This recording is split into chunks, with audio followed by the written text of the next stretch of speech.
ESPN app, presented by Regions Bank. Saddle up, let's ride. This is Freddie and Harry.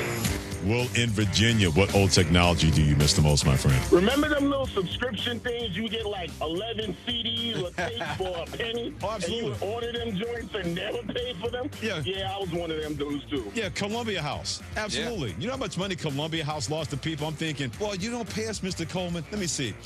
You guys need $3.55. Come and get me. Check out more from Freddie and Harry weekdays at 3 Eastern on ESPN Radio and the ESPN app. Hockey is here. Intensity coming in hot here. Wild turns, clappers, and shootouts all here. Stick taps and fist pumps here. All the excitement hitting us live here. ABC Hockey Saturday here. ESPN Hockey Night here. Out-of-market games, exclusive games, the Stanley Cup play. WZZN, Union Grove, Huntsville, Alabama. 97.7 ESPN, The Zone.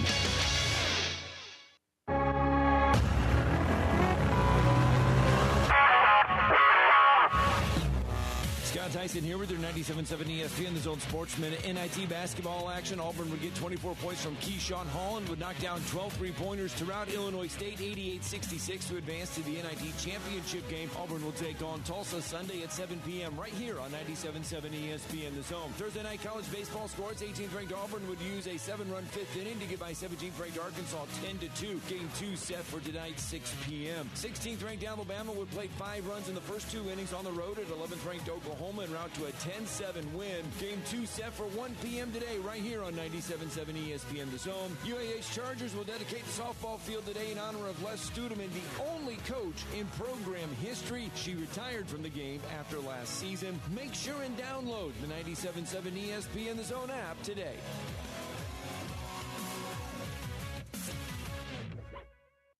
You need to be more like a dog. Like what you guys are doing. You've got your fingertip on the pulse of your listeners. You guys know what they're talking about. Be a dog. God bless the show. You are the Messiah. We need more dogs. This is the best show on radio. The big dog, Thom Abraham, is here with you. Hey, I see you. I see you, dog. So settle in and get your bark on. That's my dog. Now live.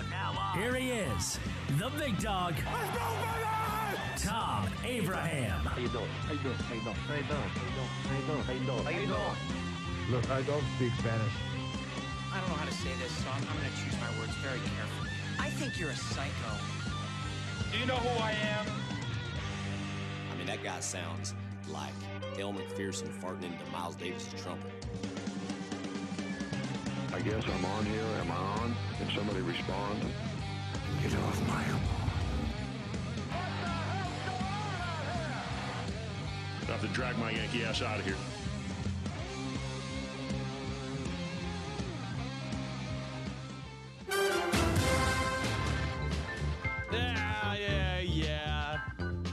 Yeah. I've been there before. I've made that mistake before. Thom doesn't like when you mix up his Monday Night Football music.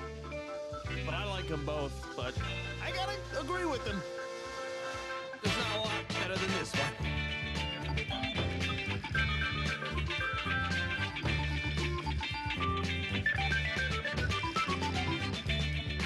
Oh yeah, baby, we got ourselves a fun little Football Friday for you guys today. And no, I am not Thom Abraham, as you can tell by my little bit of higher-pitched voice and less, I guess, northern/southern twang. I like the mix, the culmination of those both. I am John Abraham alongside Brody Hogan on the other side of the glasses. We get you guys rolling today as we have a lot of stuff to look forward to after the show as well as during the show, because we will have some fun guests. But we do have Alabama baseball going off right after this show. They're going to be facing off against Oklahoma in Game 2 of that game or 3-game series. And Alabama last night did get the win, which honestly I was surprised. I think Alabama has a solid unit this year, and they just keep winning.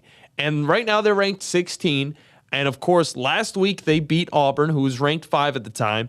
And now they are able to do a little bit of the same against an Oklahoma team that did challenge them last night. It wasn't all easy, but it did start off very much in Alabama's favor as they were able to get 2 runs in the first, 8 runs in the second. And that carried on to the Braves baseball following, and I'll tell you guys that in a moment because honestly, I think the entire Braves team should go to jail for that massacre that they committed in Arizona. But Alabama did get the win against Oklahoma, 10-7. They are now 24-7 on the year, whereas Oklahoma is 20-9, and it doesn't really make too much sense to me why Oklahoma is ranked ahead of the Crimson Tide, but we will get to see if Alabama can follow that up with a win and possibly even just take the series in 2 games. That would be very nice. I will definitely be tuning into this one, and you guys can as well here on 97.7 ESPN The Zone. But it is a Football Friday. We will actually be talking some football today. Ike Jones is going to join us at 10:20. He's going to talk a little bit about this NIT thing that's going on. I know the Auburn fans have been showing up to these games, but how much do they really care about this NIT? Is it that hype that we're seeing Stephen Pearl and this squad actually win games and probably go on to win the championship against Tulsa? Or are people just like, hey, this is a good consolation prize. I guess we're just happy that Auburn is still playing basketball and Alabama is not. I don't know if anybody is actually saying that, but I'd love to know your guys' opinions on it over on the phone lines at 256-576-97.7. And you can also text into the show. I'm not going to get it. Thom will get it. I don't even know where Thom is at currently. I know that yesterday he was going in and joining the Trash Pandas for their media days as they get things started today as well. But he is now gone. He's probably on the lake somewhere, or he loves fishing. He loves fishing. I mean, that's why he's gone. I guess he loves it more than Football Fridays in the doghouse, where I will gladly sit in this seat and take the show and run with it wherever I see fit. And, we'll be talking some football with Ike Jones, as well as Auburn, of course, had a little scrimmage yesterday, and they're also getting into the NIT championship against a number 1 seeded Tulsa, which I'm trying to think what that number 1 seed would mean in the grand scheme of things, comparing it to, the big dance. Because, of course, UConn, Michigan, Illinois, and all of those squads that are going to be facing off tomorrow on our airways seem like they're a few levels above. But at the same time, Auburn seems like they're a few levels above the competition over in the NIT. I don't know. It's kind of like they're punching down right now. But honestly, for the Auburn fans, I'm happy for you guys because you still get to see your team on the hardwood. And also, what does it mean for Stephen Pearl going into his next season? What has he improved in with this year, as well as what can he still improve in, and how far can this team truly go with that new unit going into 2026, 2027 season? So going to be a lot of fun things we ask our friend Ike Jones from the War Report. Haven't got to talk to him in a minute. I hear that his Twitter actually got hacked as well. All right. I know that Drew DeArmond is dealing with a hacked Twitter, and we're still waiting to see a new Twitter from him, but Ike Jones, on the other hand, is already re-upped on his Twitter. And if you guys follow the War Report, you're going to want to know where he is at right now. So you guys go and find him over on Ike Jones TWR, and you'll be able to follow him as well as keep up with all things going down on the plains. On top of that, I brought up Trash Pandas Baseball is getting going. Today, over at Toyota Field, they're going to be facing off against the Biloxi Shuckers. Brody, do you know what a shucker is? Do I want to? Yeah, I think it's pretty interesting little tidbit. Well, what is a Biloxi shucker? A shucker is somebody who like opens up clams. They do a lot of that in Biloxi? I guess they do. Guess so. I don't know. I'm just hoping that the Trash Pandas. There's a lot of interesting names over in that league. All right, so you're gonna have to get acquainted with them, like the Biscuits, where their mascot is literally a biscuit. I know a thing or two about those. You know a thing or two about biscuits. Where your favorite biscuits from, Brody? You one of those types of people that goes to KFC, gets a bunch of those, and eats those without water or a beverage? Give me a Popeyes biscuit. Dang, what is your meta with consuming biscuits? Because you're not raw dogging it. Dry. You are not doing that. Nobody actually does that, do they? Very rarely dipped in honey mustard. Oh my! And honey mustard of all things. Yeah. I'm not against the honey mustard, but with a biscuit, you caught me off guard there. For me, I'm mixing that bad boy with a little bit of butter and honey. All right, that mixture right there is, peak. All right, it's like the second closest thing to heaven, I would say. But it's one of those things. I guess you like them dry. I'm not. Still got to figure out. What are you kids up to nowadays? Like you're not that much. Like I'm a little bit older than you, just by a little bit.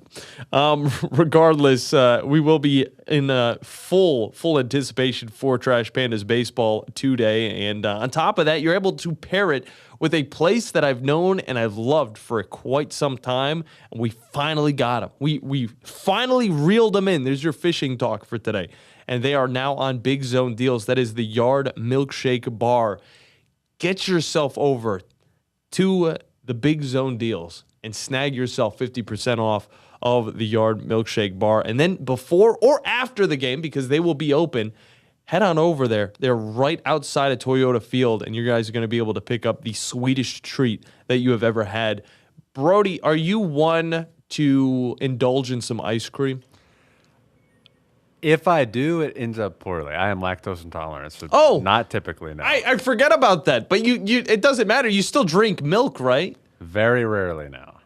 I thought you said you were like, you drink it anyway. Used to. Was told not to anymore. Well, it's ended very poorly in the past. This isn't working out the way I thought. I forgot that you were lactose intolerant. They've got vegan options as well. Oh, do they? Yeah, there you go. Can they make it with oat milk?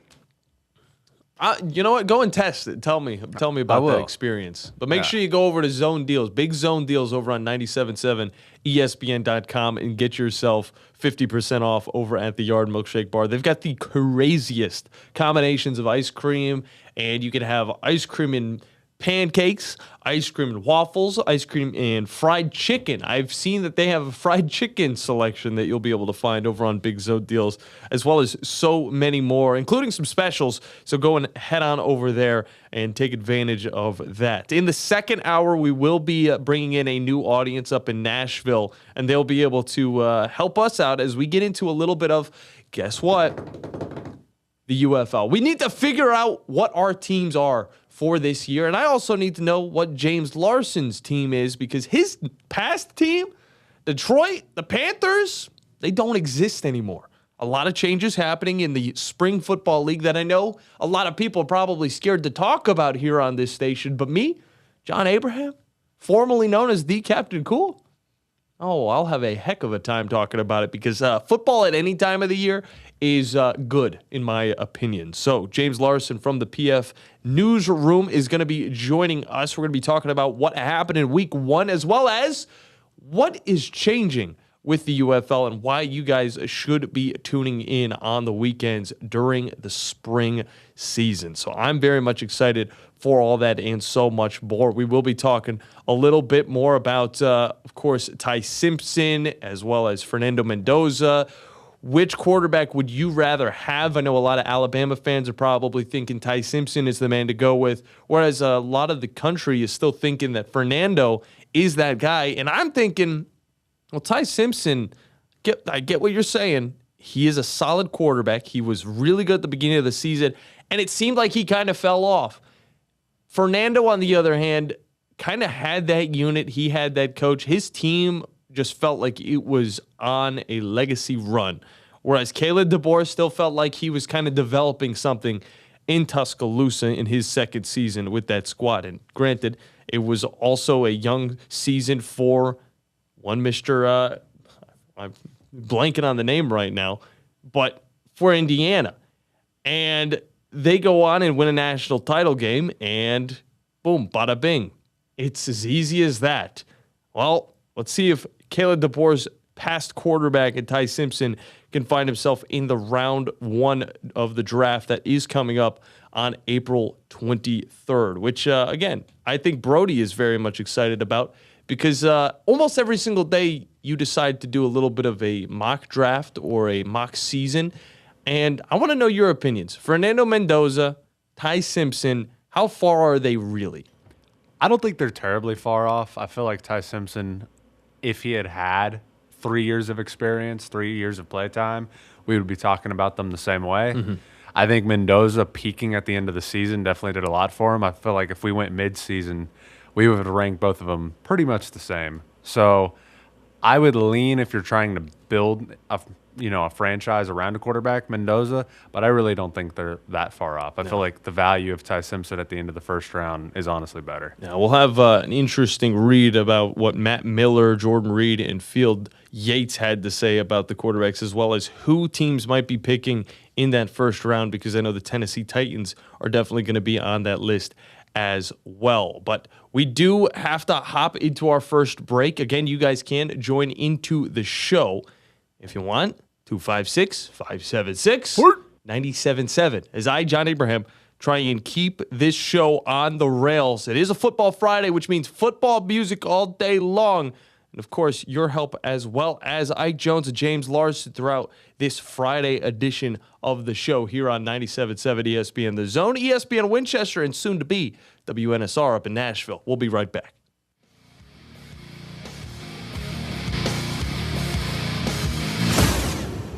No representation is made that the quality of legal services to be performed is greater than the quality of legal services performed by other lawyers. A wise man once said, "If you take care of old folks and children, everything in the middle will take care of itself." Hi, I'm Danny Aldridge, lawyer in Alabama and Tennessee. In the next 20 years, the number of those folks over 65 years of age will more than double.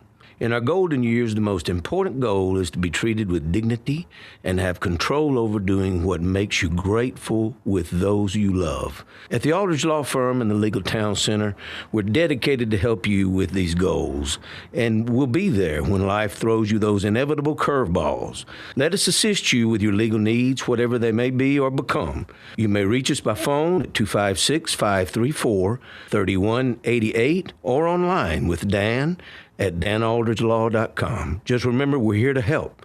Whether it's personal injury, wrongful death, fraud and cheat, or estate planning made complete, we're here to help. You took the first step and quit smoking, but even former smokers may still be at risk for lung cancer. That's why SaveByTheScan.org wants you to know about a new low-dose CT scan that can detect lung cancer early.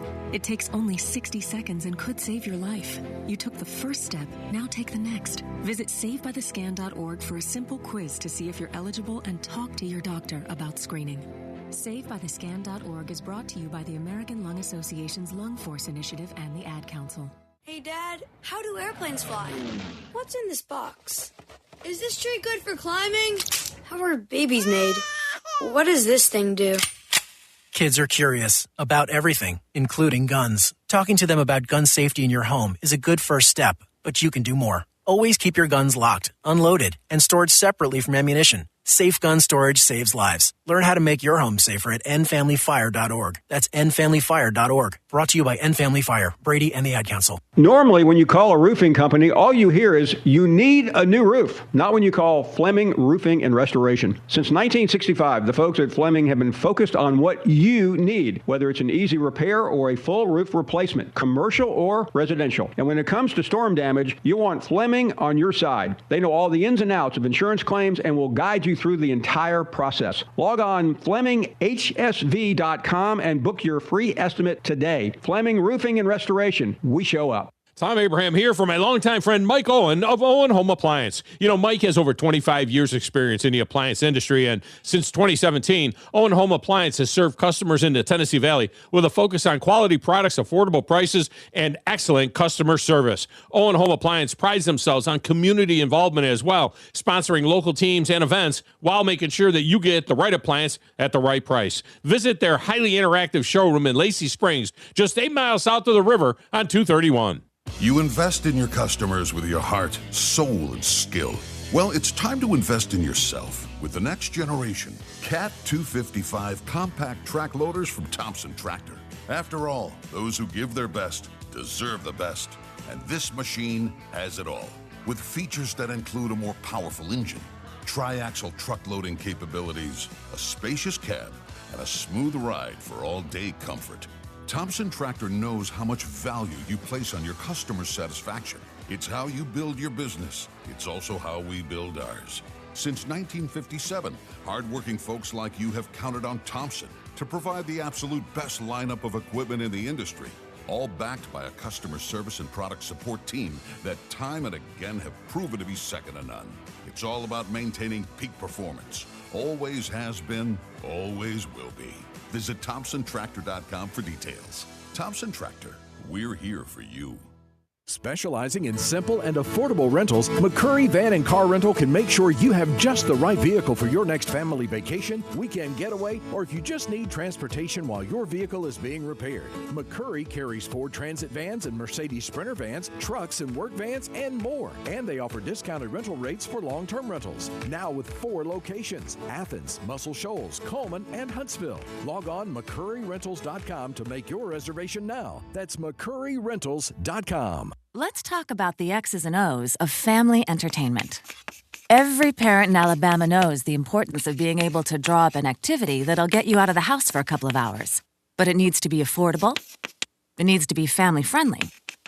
Above all, it needs to be fun. Now, let's talk about high school sports. Bang for your buck, school sports provide the perfect game plan for your family. You'll enjoy all of the drama and excitement competitive sports offer. You'll be supporting the future leaders of our community in a meaningful way. Best of all, you can take the entire family without breaking the bank. Heck, you won't even dent it. Now, enough chalk talk. Let's get out there and see what's playing at the high school in your community. School sports. Good for our kids, good for our community. This message presented by the Alabama High School Athletic Association and the Alabama High School Athletic Directors and Coaches Association. 97.7 ESPN The Zone. This segment of the show is brought to you by the Docs at TOC. You know, I'm always talking about these people that I've known and trusted in the Tennessee Valley for over 20 years. Well, my buddy Thom Perkins and the Docs at TOC certainly fit that description. And when my own family has needed an orthopedic specialist, TOC was the only call to make. There is a reason why almost all the schools in the region use TOC, because they are trusted and they provide the kind of care people need. TOC is the orthopedic center. It's right there in the name, and they're right there when you need them.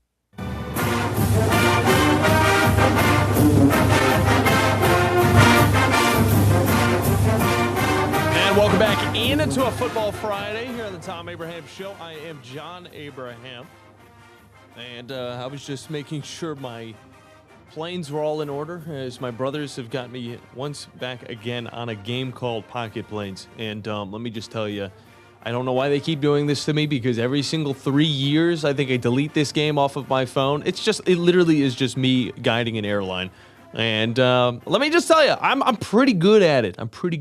But one person I'm trying to figure out if they're pretty good at guiding a football team, I think he is Alex Golish, and we will be talking about that here in just a moment. But right now, guiding a basketball team through an NIT tournament is Stephen Pearl, and so far, so good. And joining us over on the Neighbors Wealth Management Hotline is Ike Jones from the War Report. Get to talk to him for the first time in what feels like forever, and Ike Jones just does a great job following everything down on the plains, and I bet he's feeling pretty good about his Auburn Tigers. And Ike, welcome into the show, brother. How have you been?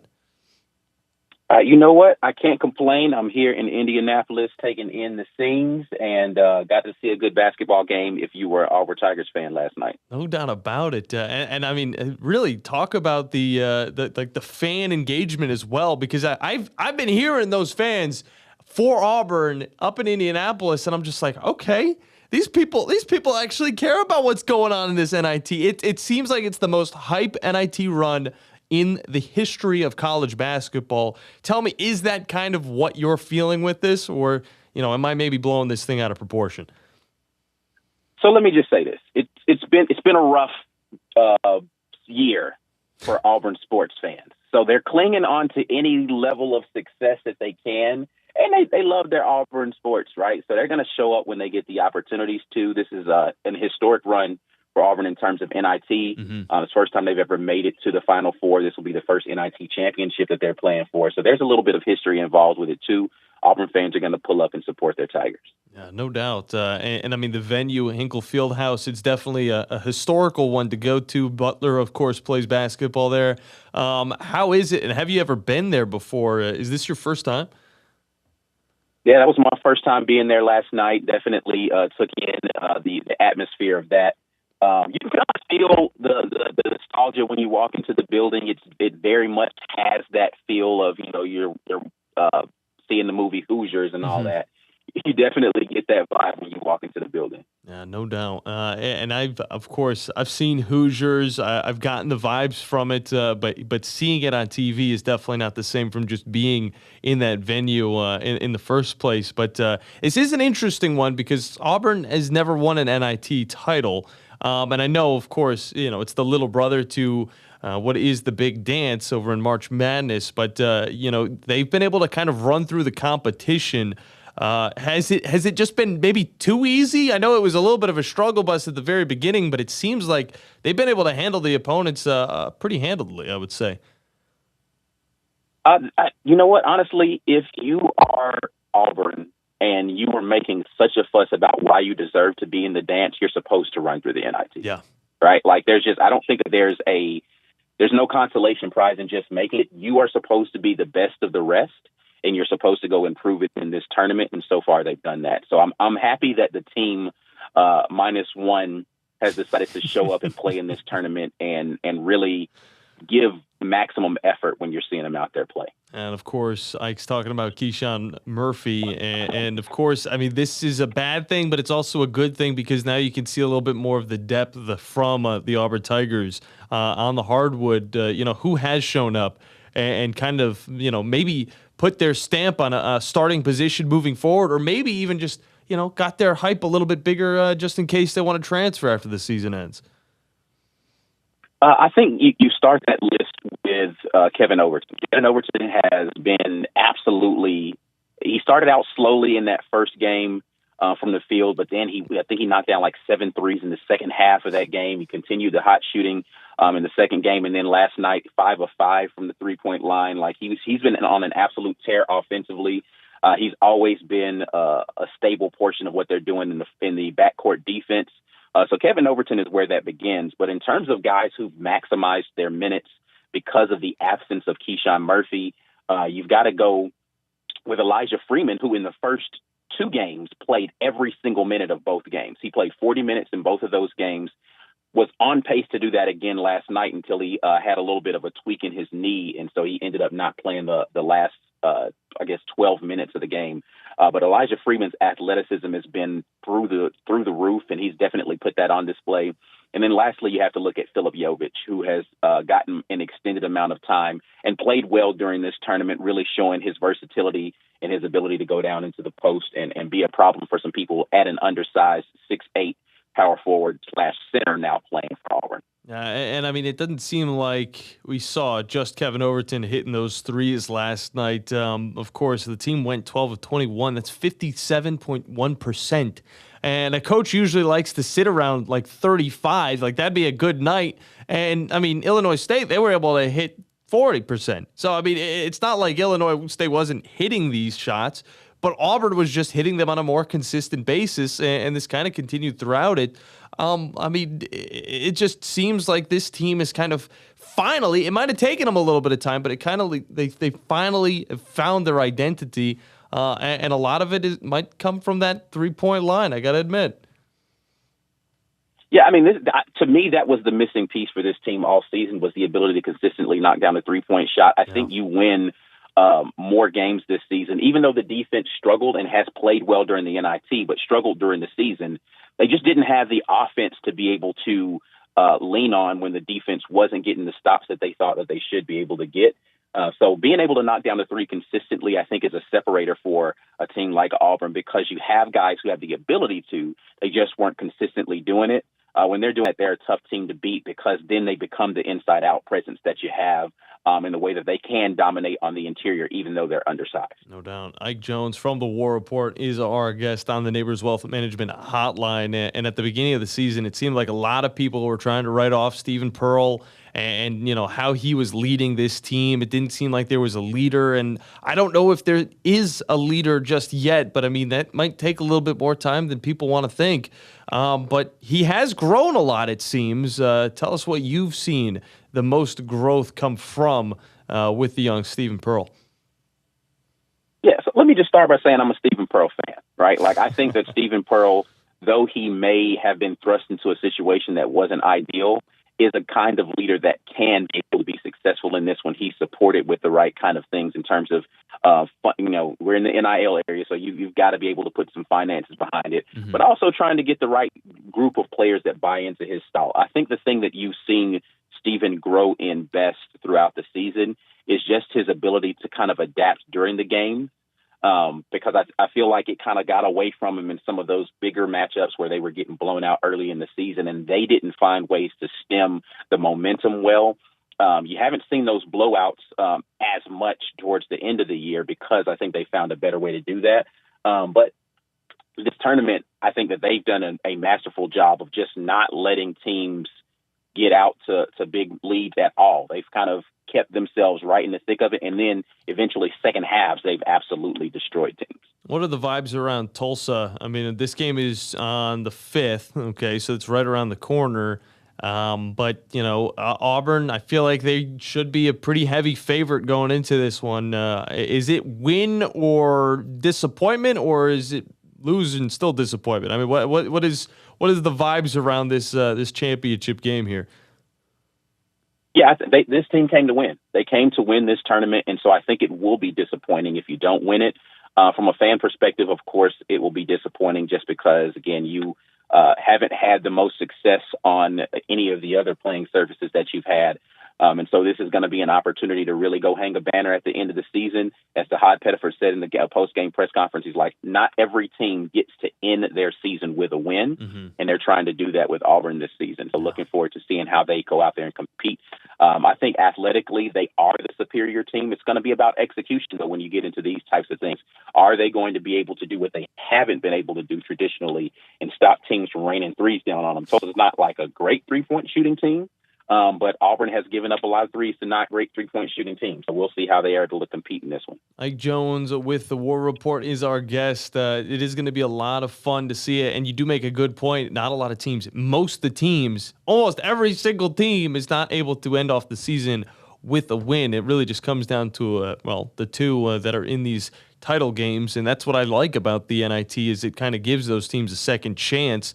But heading over now to, the Final Four, just a little bit down the road pretty much. I know you're focused on Auburn, but I know you probably had a bracket. How was that bracket, and how do you feel like this Final Four has kind of worked out in the favor of the new era of basketball? Well, I had Florida going to the Final Four in my bracket, so that was not the case. But Michigan and Arizona are the two that I absolutely, were my next two up, where I was like, those two are probably going to be there at the end. I've watched both of those teams, of course, up close because Auburn played actually all three of the teams I mentioned, Florida, Michigan, and Arizona. I was at each of those games. I got an opportunity to see all of those teams play against Auburn.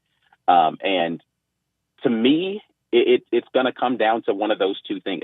If somebody hangs a banner not named Michigan or Arizona, I'm going to be surprised, despite how well UConn has been playing throughout this tournament. And they have that championship pedigree in the coaching. I just think that those two teams are absolutely monstrous units.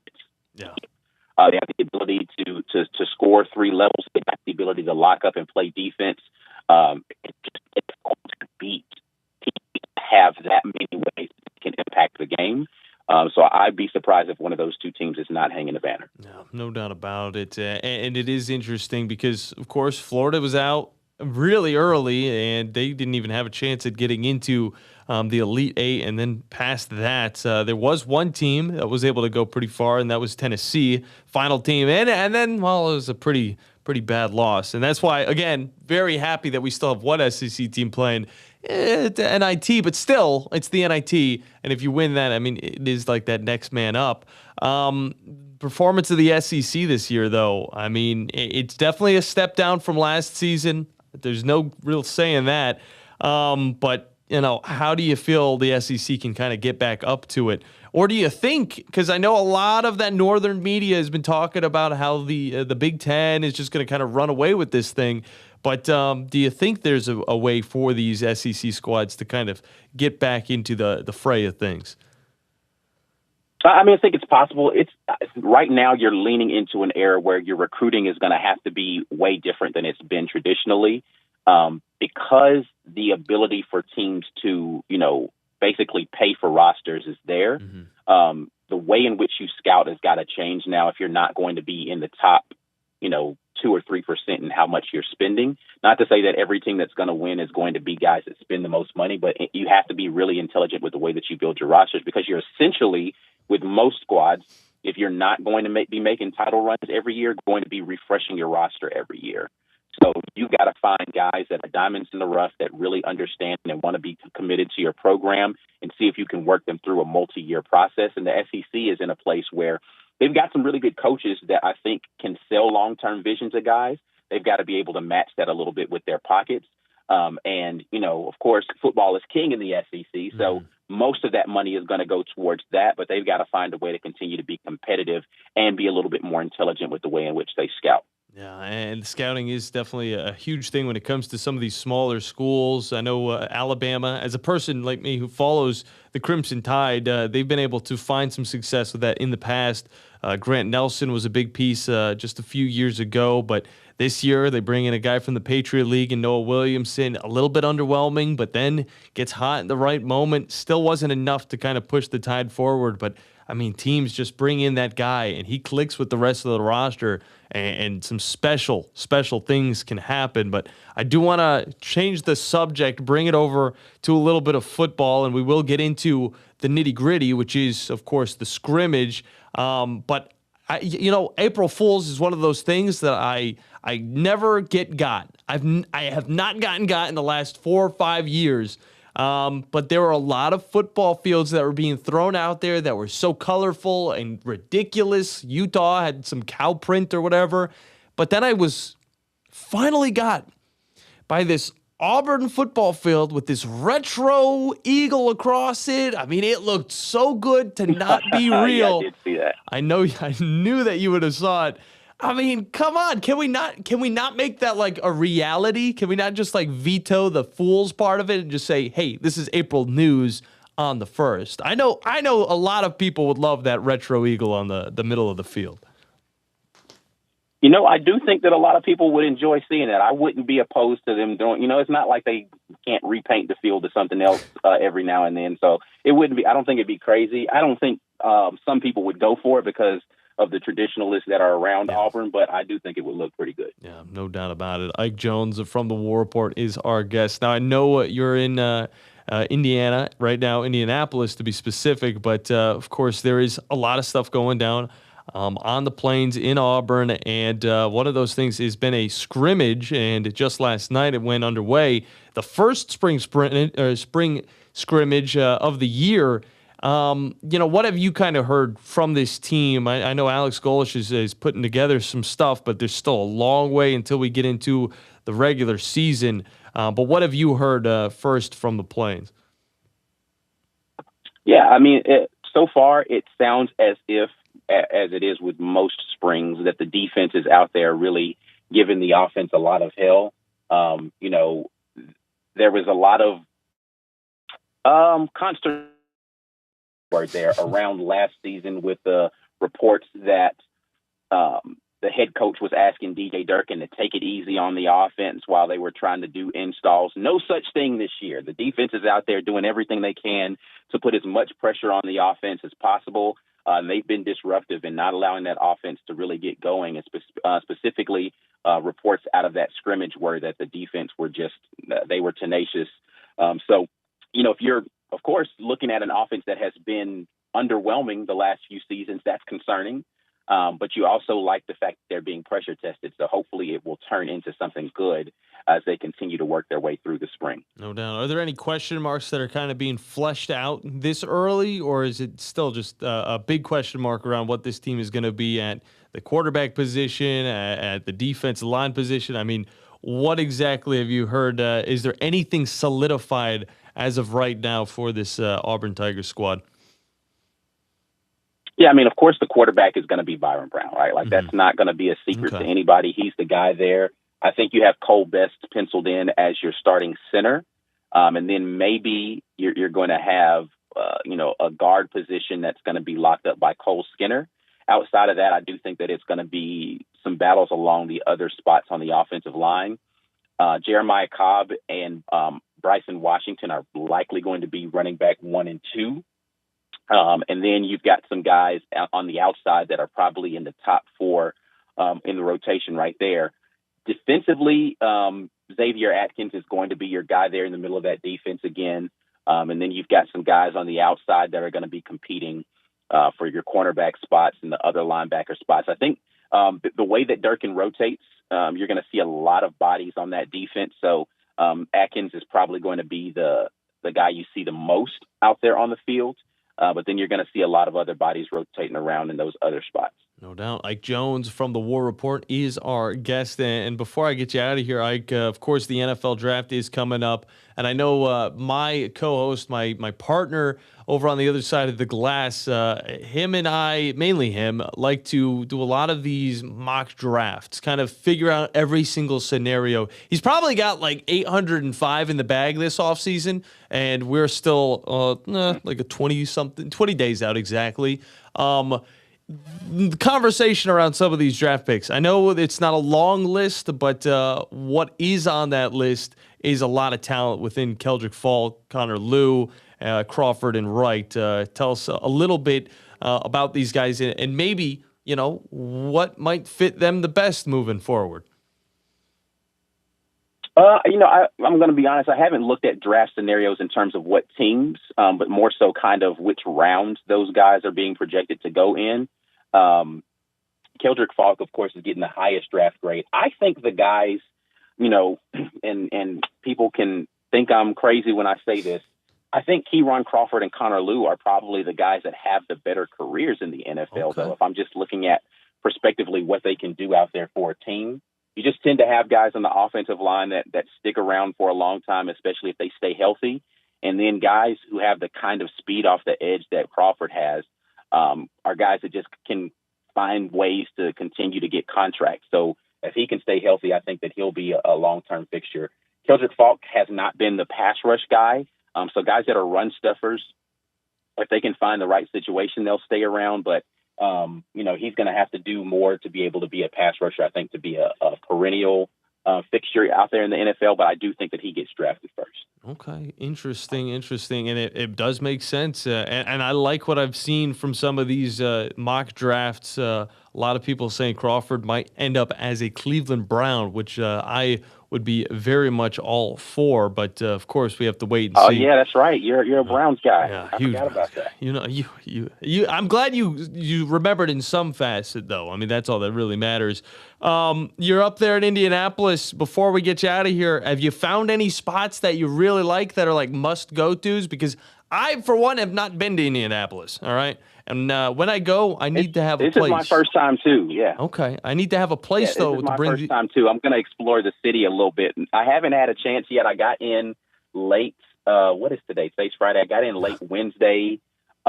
Thursday was pretty much getting media situation settled and then going to the game that night. Today is going to be my day to explore. Nice. I got one press conference for the thing tonight, and then I'm gonna go figure out where there are places to eat some good food. So I'll report back to you on that. All right, can't wait to hear it. Brody, what do you got for him before we let him go? I was just going to recommend the Circle in downtown Indianapolis. It's a really cool area. There's it's a circle downtown, and there's food. You can definitely find something to do down there. Okay. Look at a little. Okay. That sounds like a plan. I'll be down there today for the press conference at Lucas Oil anyway, so we'll make it happen. Heck yeah. Brody, I'm glad you've been around a little bit up north and all that, so you can, let these people know where to go and maybe, find a new favorite place. I need to know some places, though, because whenever I take the old lady, I want to make sure I seem like I know what I'm talking about. You know what I'm saying? But either way, it was great to talk with you again, Ike. Appreciate you as always. I hear your Twitter got hacked. Let the people know where they can find you on social media and online. Yeah, it is Ike Jones, TWR. If you want to follow the programming of what we got going on, we're out there on YouTube at The War Report, RAPPORT. thewarreport.com is the website, so make sure you guys tap in with that, and we will continue to crank out content for you. Heck yeah, Ike, looking forward to it, man. Appreciate you, and have fun in Indianapolis, and report back to me, because again, I gotta know the zones, For sure, man. Appreciate it. Good stuff. Ike Jones, The War Report, is where you can find him. Great conversation, as always, with my friend, and he knows what's going down on the plains, and you guys can as well. Just make sure you guys go and check out The War Report now online, but we do need to continue the conversation on the other side. We'll close out this first hour, get you guys ready for hour number 2, and bring in a new guest in the form of Nashville, as well as our friend James Larsen from Pro Football Newsroom. It's all coming up here on the Thom Abraham Show, and I'm John Abraham. I'm not Thom Abraham. You can take it to break now, Brody. Wasn't a good flow. 2-5. Yeah, do it. You're listening to the Thom Abraham Show on 97.7 ESPN The Zone. The Orthopedic Center. It's in the name. TOC, the premier choice for all your orthopedic needs. With over 40 physicians and 20 centers of excellence, TOC is the name to trust for complete, expert orthopedic care. And that word center, we mean it. With more than a dozen locations across North Alabama and the Tennessee Valley, TOC is in your community whenever you need us. As the state's largest orthopedic practice, TOC is built on trust. Trust we've earned with every patient we serve. You can see that trust on the field, too. As the official sports medicine provider for the Huntsville Havoc, Huntsville City Football Club, Oakwood and Alabama A&M universities, thousands of athletes and coaches count on TOC to keep them in the game. From student athletes to unexpected injuries, our urgent ortho clinics offer prompt, expert care. No appointment necessary. So remember, when it comes to your health and mobility, trust the name that says it all. TOC, helping you live a better life. Since 1983, Berkshire Hathaway Rise Real Estate's Ann Adams has been your local go-to real estate expert in the area. As a buyer, you can trust Ann's in-depth knowledge of the local housing market to narrow available properties down to those you'll be interested in, saving you time when shopping for a new home. When you're ready to sell, Ann's expert negotiation skills will ensure you get a fair price and hassle-free experience. Call Ann Adams today at 256-337-2625 or email annadamsrise@gmail.com. You've got to experience Toyotathon at Bill Penny Toyota. They've got the selection with over 700 new Toyotas to choose from. And they've got the extras with Bill Penny perks and a 10-year unlimited warranty. So get on over to Bill Penny Toyota today and experience Toyotathon. Bill Penny Toyota in Huntsville and online at BillPennyToyota.com. Bill Penny's Toyota 10-year unlimited warranty is valid through the 10th year of ownership. Valid on new vehicles only. See dealer for details. Thom Abraham here for my friends at All About Water. Crazy name, huh? Well, let me introduce you to them. All About Water is the top pond builder anywhere in the Tennessee Valley, and that includes remodeling or cleaning out existing ponds as well. They also have monthly maintenance plans for your pond. Don't have a pond? Well, how about a fountain or water feature for your property to bring that soothing sound of running water to your happy place? On the other hand, maybe you have water on your property that you don't want. Well, Ryan at All About Water is all about water, so he could take care of that as well. He has a background in fluid dynamics, and what that means is that he could take care of any water issue that you have. Finally, how about that irrigation system that you have or that you want? Well, they do installs and maintenance and repairs on those as well, because they are all about water. Learn more at allaboutwaterllc.com. That's allaboutwaterllc.com. From heirloom diamonds to contemporary jewels, Loring & Company is the place to find something truly special. Whether shopping for a diamond ring for that once-in-a-lifetime occasion or marking a milestone birthday or personal achievement with a Rolex watch, you'll find just the thing in our edit of the world's most sought-after brands, including David Yurman, Roberto Coin, Marco Bicego, and Fopay. Expect a treasure trove of the world's most unique, even breathtaking earrings, rings, necklaces, and bracelets, making choosing just one piece a challenge in itself. Loring & Company Jewelers on Airport Road. 365, 24/7. You'll find road and utility crews, tow truck, law enforcement, and first responders working along Alabama's roadway. We're making improvements and helping our communities stay connected. We're working hard to make sure you're safe on the road. Now we need your help to make sure we're safe too. Alabama's move over law requires you to move over a lane when you see flashing lights on the roadside. And if you can't safely move over, please slow down. Visit DriveSafeAlabama.org, brought to you by the Alabama Department of Transportation, Alabama Broadcasters Association, and this station. My caretaker was very rough with me. I thought they did it because I wasn't moving fast enough. Elder abuse is a crime, and together we can stop it. If you or someone you know has been abused, neglected, or exploited, call the Adult Abuse Hotline at 1-800-458-7214. That's 1-800-458-7214. Sponsored by the Alabama Department of Human Resources, the Department of Justice, ADECA grant number 18VA-VS050, the ABA, and this station. 97.7 ESPN The Zone. This segment of the Thom Abraham Show is brought to you by Ross Roberts and his team at Valley Equipment Rental, and they have a brand new product for you. If you happen to be standing on a concrete or tile floor, Valley Equipment has the exact machine for you. Now, whether it's new construction or daily work environments or an area that's been neglected for far too long, the Valley Equipment team of experienced professionals can help you get the right floor scrubber or sweeper for your needs. Call Valley Equipment and ask them for more details on how they can help you out today.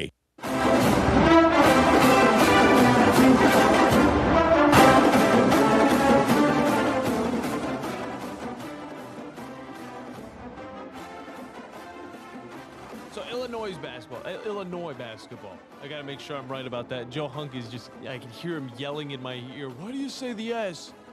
I don't know. It happens. It's natural.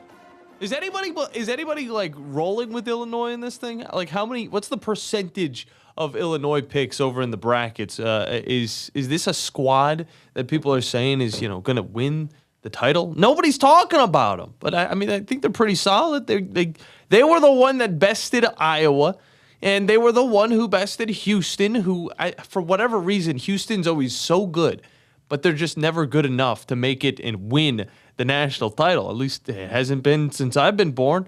I mean, they beat VCU, obviously, throughout the season. They had to play within a very tough Big Ten, the same Big Ten that we're seeing Michigan fly through. Last time they faced off against Michigan, it wasn't too pretty. Michigan won by 14, but regardless, things change at this point in the season. Teams are totally different animals, but I still think everybody's sleeping on Illinois. I don't have them winning, but I also have Arizona beating Michigan, and I know a lot of people are probably thinking otherwise. I had Florida. You had Florida. Did you have Florida winning the whole thing in your original bracket? Yeah. Okay. I had Florida making it to the Final Four as well. I think a lot of people did. That's rough. I had Florida and Iowa State in the Final Four. It just seems natural to be like, okay, well, the former national title winner, they're going to make it back to the Final Four at least. Like it's an easy thing to do. But I guess they didn't get the memo. And, now we're looking at something a little bit more interesting. You know who was right this entire season, though? And I actually agreed with him whenever it first started happening, whereas Michigan was just destroying everybody. Wolverine Dan? Wolverine Dan, yeah. Wolverine Dan was pretty correct on his team. And I don't think a lot of people can be that confident about teams and kind of stick with their team throughout the entire season. He was with them the entire way through. Michigan, go blue. Yeah. I'll give him the respect there. And I don't care. I called him Natty Dan longer than anybody else. Whenever the Michigan Wolverines won that title game. How long do we have to call him Natty Dan for? Until they don't win the national title the next year. And that's if you wanna. I'll call him Natty Dan because usually I'm not going to be on the airways in the first place, and I'll just pick up the phone and I'll call him Natty Dan. But then he'll have to wake up and listen to Thom as he says Wolverine Dan, which I still don't think is a bad name. Rolls off the tongue. Regardless, that is going down this weekend. Final Four action coming to you guys here on 97.7 ESPN. Make sure you guys tune in. If you don't have a radio, like myself, I got a really cool car. I don't have a radio in it. I ripped the other radio out.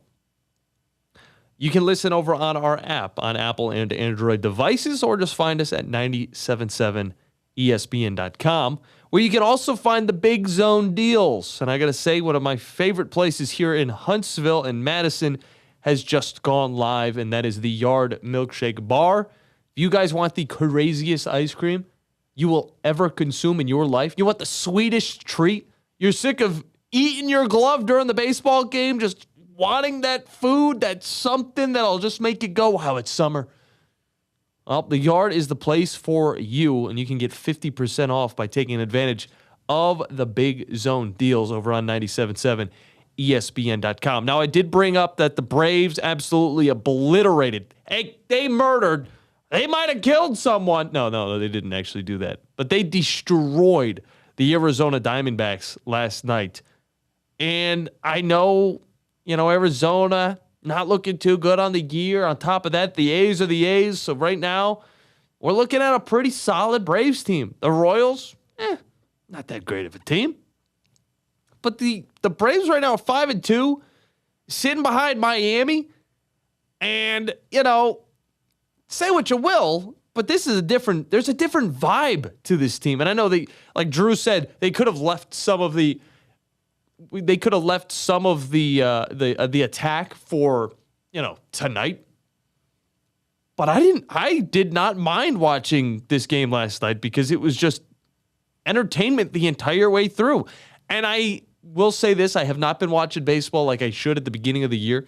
I've been watching a little bit of the Yankees. I haven't got to really watch a whole game, though. It just hasn't been a thing that I've done. But keeping up with the Braves, listening to this one after Alabama baseball came to an end, and seeing the amount of home runs, the amount of challenges, because there are so many challenges in today's baseball. Thom was not kidding. And just being happy that the Braves actually look good. So, I gotta say, it was very nice. Matt Olson got things started with a piss missile, like 420 feet straight down the line of the field. I mean, it looked like the Braves, that World Series run. I know. And I'm doubtful as well. It's early. The injury bug has not hit them. And it'll hit them the same way it hits every other team. But what I'm seeing right now from them is very, very much optimistic. Now, we will get back into the phone lines when we come back to start off hour number 2. We will be bringing in a new audience up in Nashville, listening on WNSR. Very much excited to see if they want to join in on the conversation. Jason will be first up when we do get to that second hour, but also at 11:20, we will be talking with James Larsen from ProFootballNewsroom.com. We are going to figure out what our UFL teams are. And also why you might want to tune in.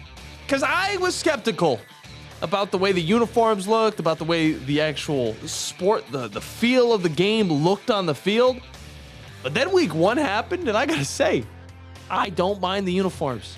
This is the UFL. You be a little bit experimental. Don't make them disgusting, though. And I think the UFL Year 3 is doing just that. We'll be right back on the Thom Abraham Show, hour number 2, coming up next.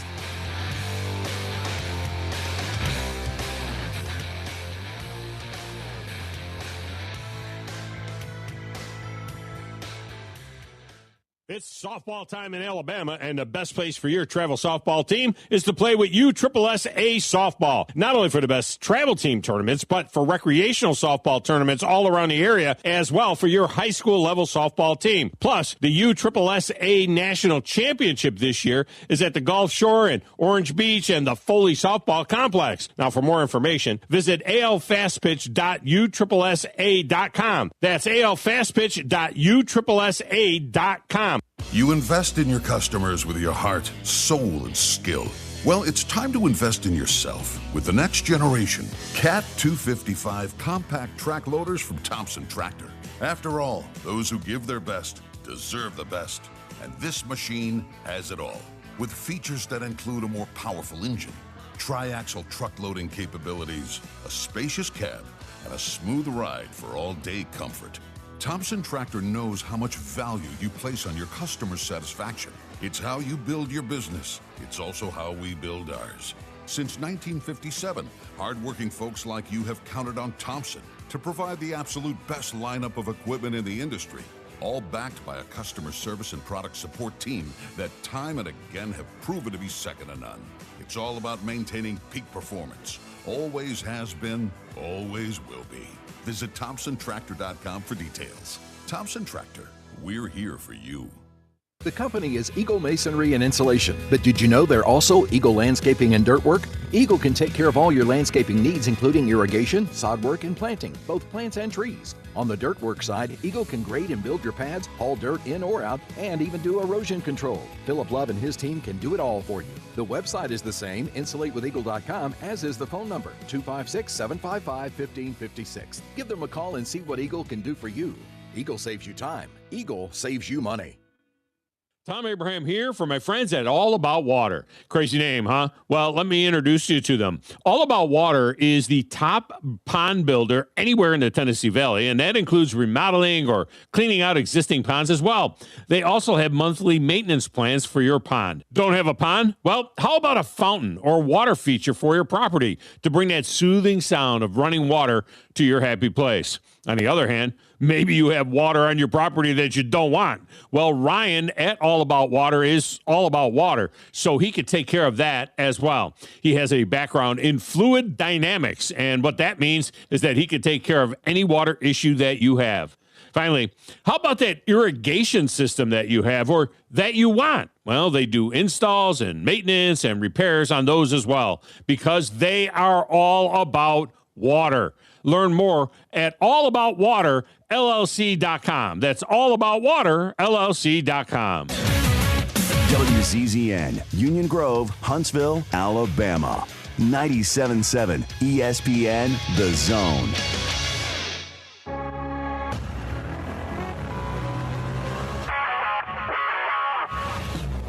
Scott Tyson here with your 97.7 ESPN, The Zone Sportsman. NIT basketball action. Auburn would get 24 points from Keyshawn Hall and would knock down 12 three-pointers throughout Illinois State, 88-66 to advance to the NIT championship game. Auburn will take on Tulsa Sunday at 7 p.m. right here on 97.7 ESPN, The Zone. Thursday night college baseball scores. 18th-ranked Auburn would use a 7-run fifth inning to get by 17th-ranked Arkansas 10-2. Game 2 set for tonight, 6 p.m. 16th-ranked Alabama would play 5 runs in the first 2 innings on the road at 11th-ranked Oklahoma en route to a 10-7 win. Game 2 set for 1 p.m. today right here on 97.7 ESPN, The Zone. UAH Chargers will dedicate the softball field today in honor of Les Studeman, the only coach in program history. She retired from the game after last season. Make sure and download the 97.7 ESPN, The Zone app today.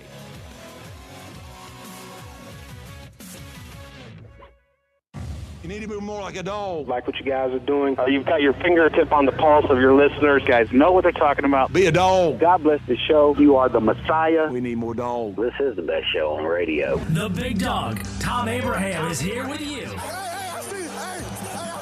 So settle in and get your bark on. That's my dog! Now live, here he is, the big dog, Thom Abraham. How you doing? How you doing? How you doing? How you doing? How you doing? How you doing? How you doing? Look, I don't speak Spanish. I don't know how to say this, so I'm going to choose my words very carefully. I think you're a psycho. Do you know who I am? I mean, that guy sounds like El McPherson farting into Miles Davis' trumpet. I guess I'm on here. Am I on? Can somebody respond? Get off my lawn. I have to drag my Yankee ass out of here.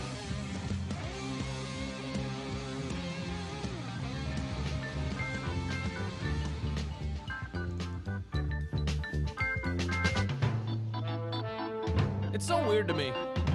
Some people dog this song. I think maybe it's just me and Tom. I mean, Brody's gotta like it. I think it's amazing. Welcome into the Thom Abraham Show. I am John Abraham. Of course, Tom would be throwing things together, saying that I'm on, I don't know, piano, whereas, maybe Brody's doing a little sidestep over in the glass, spinning the tracks that matter and the flax that stacks. Again, Radio is not the same that it was back in the day, Tom. I just wanted to let you know that. But, it does sound nice whenever he does throw that at us. But welcome back into the show. This is a Football Friday in the Doghouse. We do have the Final Four factor for you guys. It is over on our social media page on 97.7 ESPN The Zone.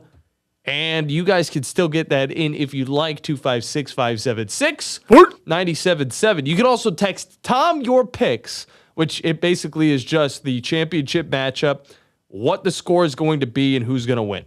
That's basically it. It's very simple, very cut and dry. And that is for, of course, the Owen Home Appliance Final Four factor. Very special, very rare. And I know that it's not going to be the final spring factor for you guys because, of course, there's going to be the Masters factor and maybe the other PGA tournament factors. I haven't talked golf in forever. That's the only bit of golf you're going to get today, except for maybe some more Tiger Woods stuff. I did see the footage of him in the back of the police car. Dude just looked tired. He just looked like he wanted to sleep. I wonder why. It wasn't because all of the golf that he's doing, I don't think. But either way, we do have a lot of baseball going on, as today, of course, the Trash Pandas get rocking and rolling. You'll be able to hear that here on the Huntsville station, 97.7 ESPN The Zone, as we are the home to the Trash Pandas, as well as Alabama baseball against Oklahoma, as they look to try and lock up that series, as they got the win 10-7 against the Sooners just last night. And then, of course, the Braves are going to be continuing their very fun ways, hopefully against the Diamondbacks tonight as well. So there's a lot of that stacked for you guys. And hey, why not? We'll throw in some UAH as well, because they've got a really good softball team and a baseball team that's looking to maybe get a pretty big dub against a Union Bulldog squad, as both of those teams have double headers today. So a lot for you guys here on a Friday. And we also have big zone deals. Oh, yeah. The Yard Milkshake Bar is live for you guys to go and indulge in. 50% off some of the craziest sweet treats in all of the Tennessee Valley. But we need to head to the phone lines because we have Jason on with us. Jason, welcome into the show, brother. How are you? I am doing good. Nobody's picking Connecticut to win this tournament. Well, they're going to win. They got to get by. I mean, they got to get it by Illinois first, which I think they can. But what says you? Why do you think that they can win? Have you seen the way Michigan has been able to play? How about Arizona? I mean, come on. Oh yeah, you're going Connecticut. Arizona and Birmingham, they played Alabama. They're very good. Yeah. But if they play in a 7-game series with Connecticut, I'd pick Arizona. It's just one game. Mm-hmm.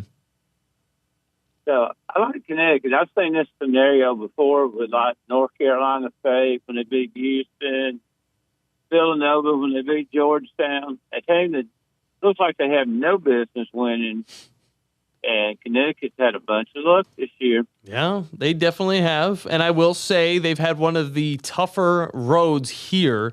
Obviously, Michigan, they won in the first round against Howard. They go on, beat St. Louis. 2 games you'd think that a Michigan team at number 1 seed should definitely be able to beat. Obviously, Alabama, we knew that Michigan was a slightly better team, and they showed that as they were able to get into the second half of it. They destroyed Tennessee, which should have it should have been known that they would. Obviously, Alabama beat Tennessee earlier on, and then Michigan was going to be able to take care of them. It kind of happened the way that I thought.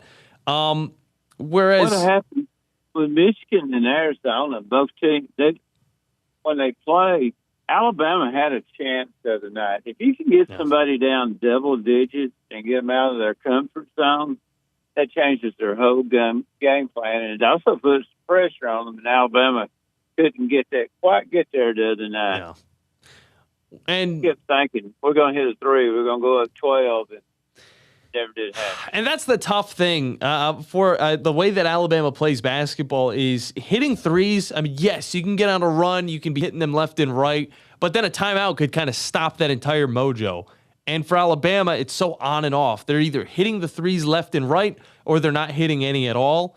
And that's kind of what happened. It's when is that breaking point for the Crimson Tide at the 3-point line because when then they played Texas Tech, Yep. I mean, yeah. I kept thinking this is going to be the same thing. It didn't work out that way. Yeah, it did seem like it. The way that they came out hitting the threes left and right, it was quite impressive. But again, I mean, Michigan made a slight adjustment. They were able to box them out. And then it was to the point where they were forcing those threes, but they were highly contested threes. So there was a guy in their face every single time they tried to shoot it, but at the same time, they couldn't get it to a man in the paint because Alabama simply didn't have that guy this season. But I do think you make a point, though. UConn has been more battle-tested than a majority of these teams. They had to go through UCLA. They had to go through Michigan State, who I thought was going to make a really good run if it wasn't for UConn. And then they beat Duke on that last second three-pointer from half court. I mean, you're not wrong. Did Duke not beat Michigan like 3 weeks ago in their big Saturday game?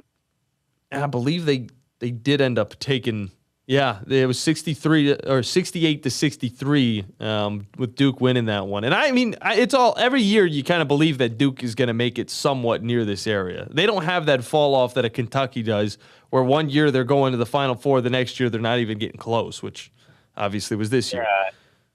Hey, did you see some of the attendance from the UFL games last week? It was not that bad. I haven't seen the official numbers, but watching it on TV, it seemed a lot better than last year. Now, this is week 1, and a lot of hype is around week 1, but it did seem a little bit more filled out. It looked better on TV. The Louisville team, did they play in a smaller stadium than the Papa John's Stadium? Because that almost looked full. Well, I believe this is Louisville's first year. Yeah, this is Louisville's first year in the UFL. So there were additional teams added to the league. But, yeah, they're playing in the Louisville, whatever that team is, their soccer team that they got, Lynn family. Yeah, I'm trying to think exactly what they are. They did play in Papa John's Stadium. It was probably in a 30,000-seat arena. I think it was Lynn Family Stadium. So it was where they play soccer for their MLS team or whatever their squad that they got over there is. So, hey, can I still get in on the pick 3 or whatever for this weekend? Yeah. What do you got? All right. Arizona will be Michigan. Okay. We're going to have Connecticut over Illinois. Connecticut is going to beat Arizona. I don't know how, but they will. And the total points is going to be 134. 134. All right. I got you down for it, Jason. All right. Thank you. Appreciate you. Good stuff from Jason. He's getting in on the Final Four effect. You guys can as well. Doesn't matter if Tom's here or not. He will get these picks, and you guys can get in for some cool prizes, whether towards the zone deals or towards Owen Home Appliance. I know we get a lot of interesting things from that whole squad over there. And I know that looking at 134 as a total score for the national title is realistic. But if Michigan ends up making it in, I think that is going to get over 150. But Brody, I know you don't talk too much basketball, all right? You're not too much of you talk more NBA, I feel like, than college basketball, if anything. Who do you got now that there are only 4 teams and the decision's a lot easier? I would say Michigan versus UConn, and I'll take Michigan by 5. By 5. I think final score, like total together, like they have you do on the bracket challenge, will be about 136. I just think it's going to be a little bit more than that. I don't know what it is. Michigan just has that team that they could put up 90 against anybody.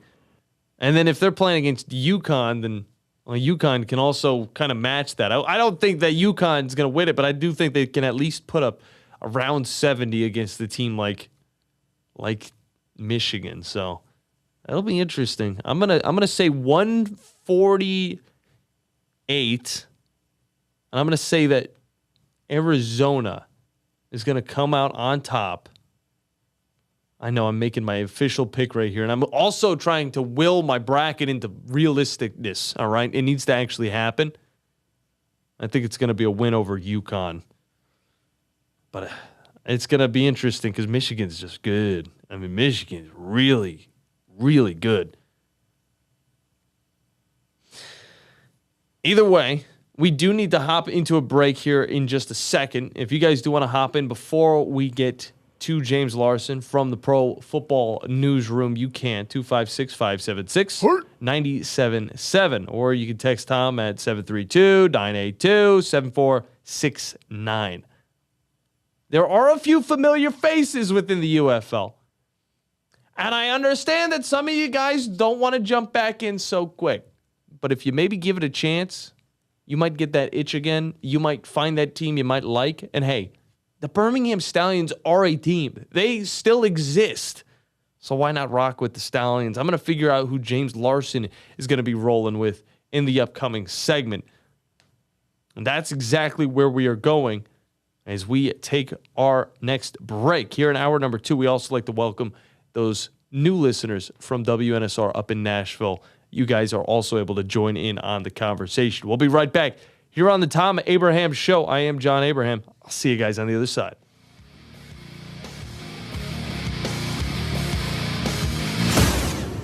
You're listening to the Thom Abraham Show on 97.7 ESPN The Zone.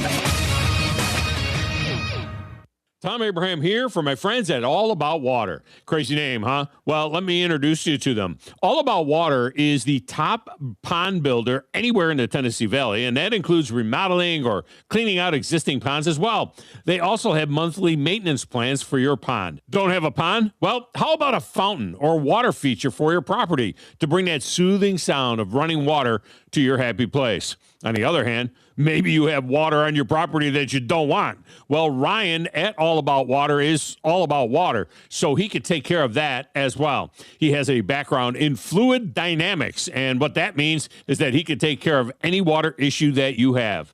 Finally, how about that irrigation system that you have or that you want? Well, they do installs and maintenance and repairs on those as well because they are all about water. Learn more at allaboutwaterllc.com. That's allaboutwaterllc.com. You invest in your customers with your heart, soul, and skill. Well, it's time to invest in yourself with the next generation Cat 255 compact track loaders from Thompson Tractor. After all, those who give their best deserve the best. And this machine has it all. With features that include a more powerful engine, tri-axle truck loading capabilities, a spacious cab, and a smooth ride for all-day comfort. Thompson Tractor knows how much value you place on your customer satisfaction. It's how you build your business. It's also how we build ours. Since 1957, hardworking folks like you have counted on Thompson to provide the absolute best lineup of equipment in the industry, all backed by a customer service and product support team that time and again have proven to be second to none. It's all about maintaining peak performance. Always has been, always will be. Visit ThompsonTractor.com for details. Thompson Tractor, we're here for you. Thom Abraham here for my longtime friend Mike Owen of Owen Home Appliance. You know, Mike has over 25 years experience in the appliance industry, and since 2017, Owen Home Appliance has served customers in the Tennessee Valley with a focus on quality products, affordable prices, and excellent customer service. Owen Home Appliance prides themselves on community involvement as well, sponsoring local teams and events while making sure that you get the right appliance at the right price. Visit their highly interactive showroom in Lacey Springs, just 8 miles south of the river on 231. Buying that perfect home is one of the most important financial decisions you'll ever make, so it's crucial that you have the right partner to help you through the process. Hi, I'm Stuart Evans, mortgage loan officer for Bryant Bank, and I'm here to tell you that we are that partner. We offer a variety of mortgage products to fit your unique home buying situation in a changing rate environment. That kind of hassle-free approach might not be what you'd expect from a bank, but it's exactly what you can expect from us. Give me a call today or visit me at our downtown Huntsville office and let me show you what banking beyond expectation is all about. Bryant Bank Equal Housing Lender, NMLS ID 2428943, member FDIC. Isn't the story of the prodigal son an amazing story? Basically, a rowdy boy who literally wished his father dead ran away and consumed his wealth with hard and fast living. Yet the father looked for his return every day, and when the boy got tired of eating pig slop, he decided to return. What did the father do? As soon as he saw that boy, he ran to him, threw his arms around him, and killed the fatted calf for a great celebration. Hey, I'm John Dees, pastor of the Cross Point Church. If you're looking for a church home, come see us, smack dab across the street from the YMCA in Madison. Westwood One presents Great Moments in Tournament History. Brought to you by John Deere. Nothing runs like a deer. A One Manning Show. April 4th, 1988, the culmination of the college career of Danny Manning. Averaging 27 points per contest throughout the tourney, Manning single-handedly carried the Jayhawks on his back all the way to the finals, where he torched Oklahoma for 31 points and 18 rebounds in the championship game. It's going to happen, it appears, and it comes to Grace. 2 seconds, a long shot, no good. It's over. The dream is real. Kansas has won the NCAA title. Danny Manning with 4 free throws late in the game. Bob Davis with a call, courtesy of the Jayhawk Network. The 11 losses are the most ever by a national champ, but Manning's March performance is another great moment in tournament history. I'm Kevin Kugler. 97.7 The Zone. 97.7 ESPN The Zone. Thom Abraham here for my friends at All About Water, LLC. Look, those spring and summer rains are going to hit at some point, and when they do, you need Ryan at All About Water to help you deal with keeping it away from your foundation or doing damage on your property. Now, his background is in fluid dynamics, and that assures you that they can handle any job, including building and maintaining a pond or any other sort of water feature. Learn more at allaboutwaterllc.com. That's allaboutwaterllc.com.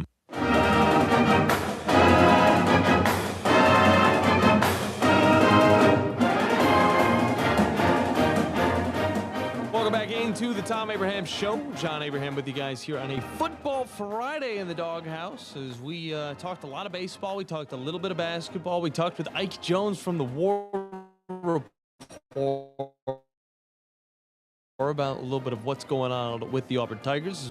NIT at championship against the Tulsa, which still feels like they're punching down, but at the same time, not a lot of teams end on a win.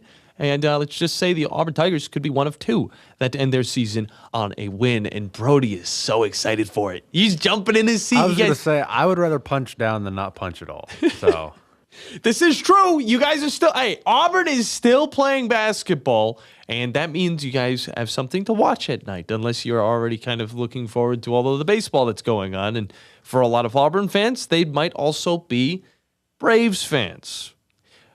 Brody is not. Who are you rolling with again? The Blue Cubs. Jays? Oh, Cubs. Yeah. And Blue Jays. Oh, yeah. Okay. Yeah. How Northern teams. How are those squads doing right now? No idea. I have not idea. watched an ounce of baseball yet. I'll watch in like a month and a half. Yeah. I mean, there's 160 plus games, so it's like, you know, how many of those games really matter? I feel like baseball season always sneaks up on us too. It's like you hear about it and then turn your TV on and there's just a game. Well, what's more important to the normal, fan, the normal sports fan out there?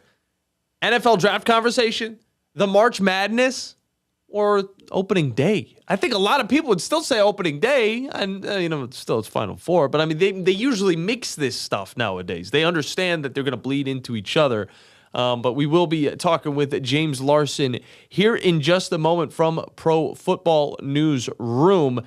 And we're going to get to actually talk some football here on a Football Friday. You guys could also join in on the conversation, 256-576-97.7. But make sure you guys have your tickets ready, or at least your radio dial set up and ready to go for tonight, because we're going to have Alabama baseball against Oklahoma right after this show.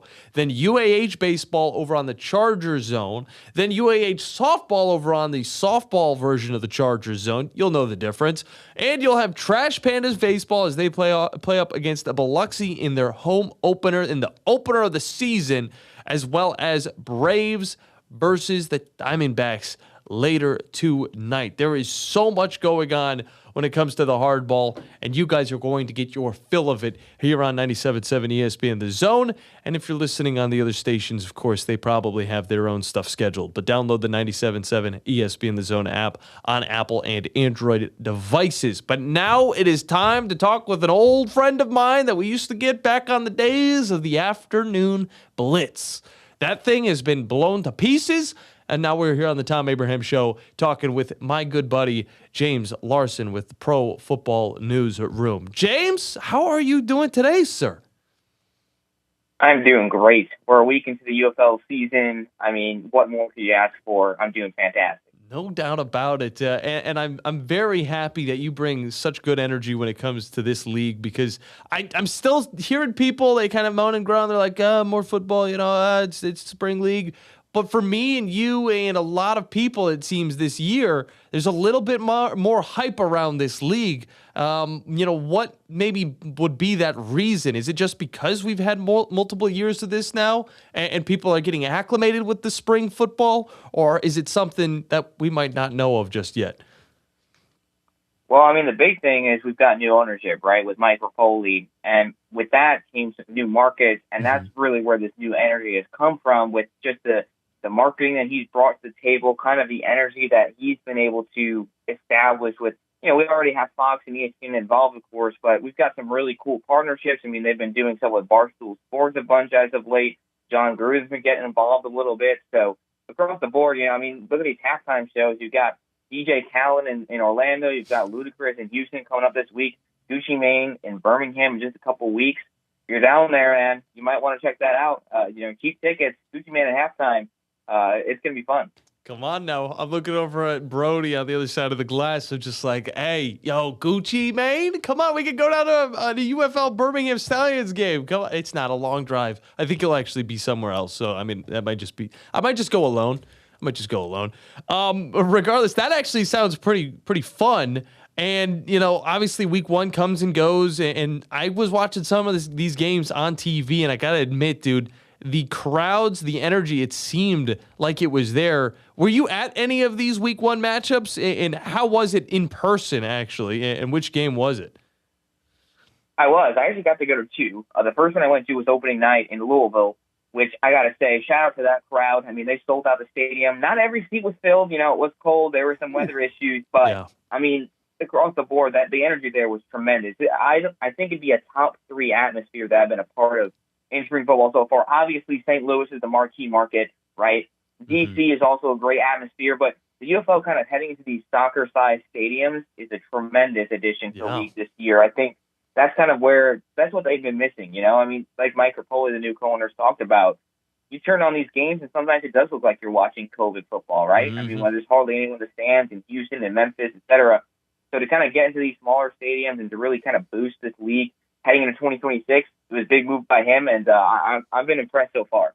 No doubt about it. I'm still questioning the Louisville Kings logo. They look like a soccer team. They just look like a soccer team if you haven't watched them on the field yet. But, of course, Louisville, part of that new edition of the UFL, and talk about some of those new squads that are now joining the league, and whether or not we should be fans of them, because I know that you lose some teams, you gain some teams, and you were one of the people that had a team up in Michigan. Now they're gone in the dust. Who are you rocking with, and is it one of these new teams?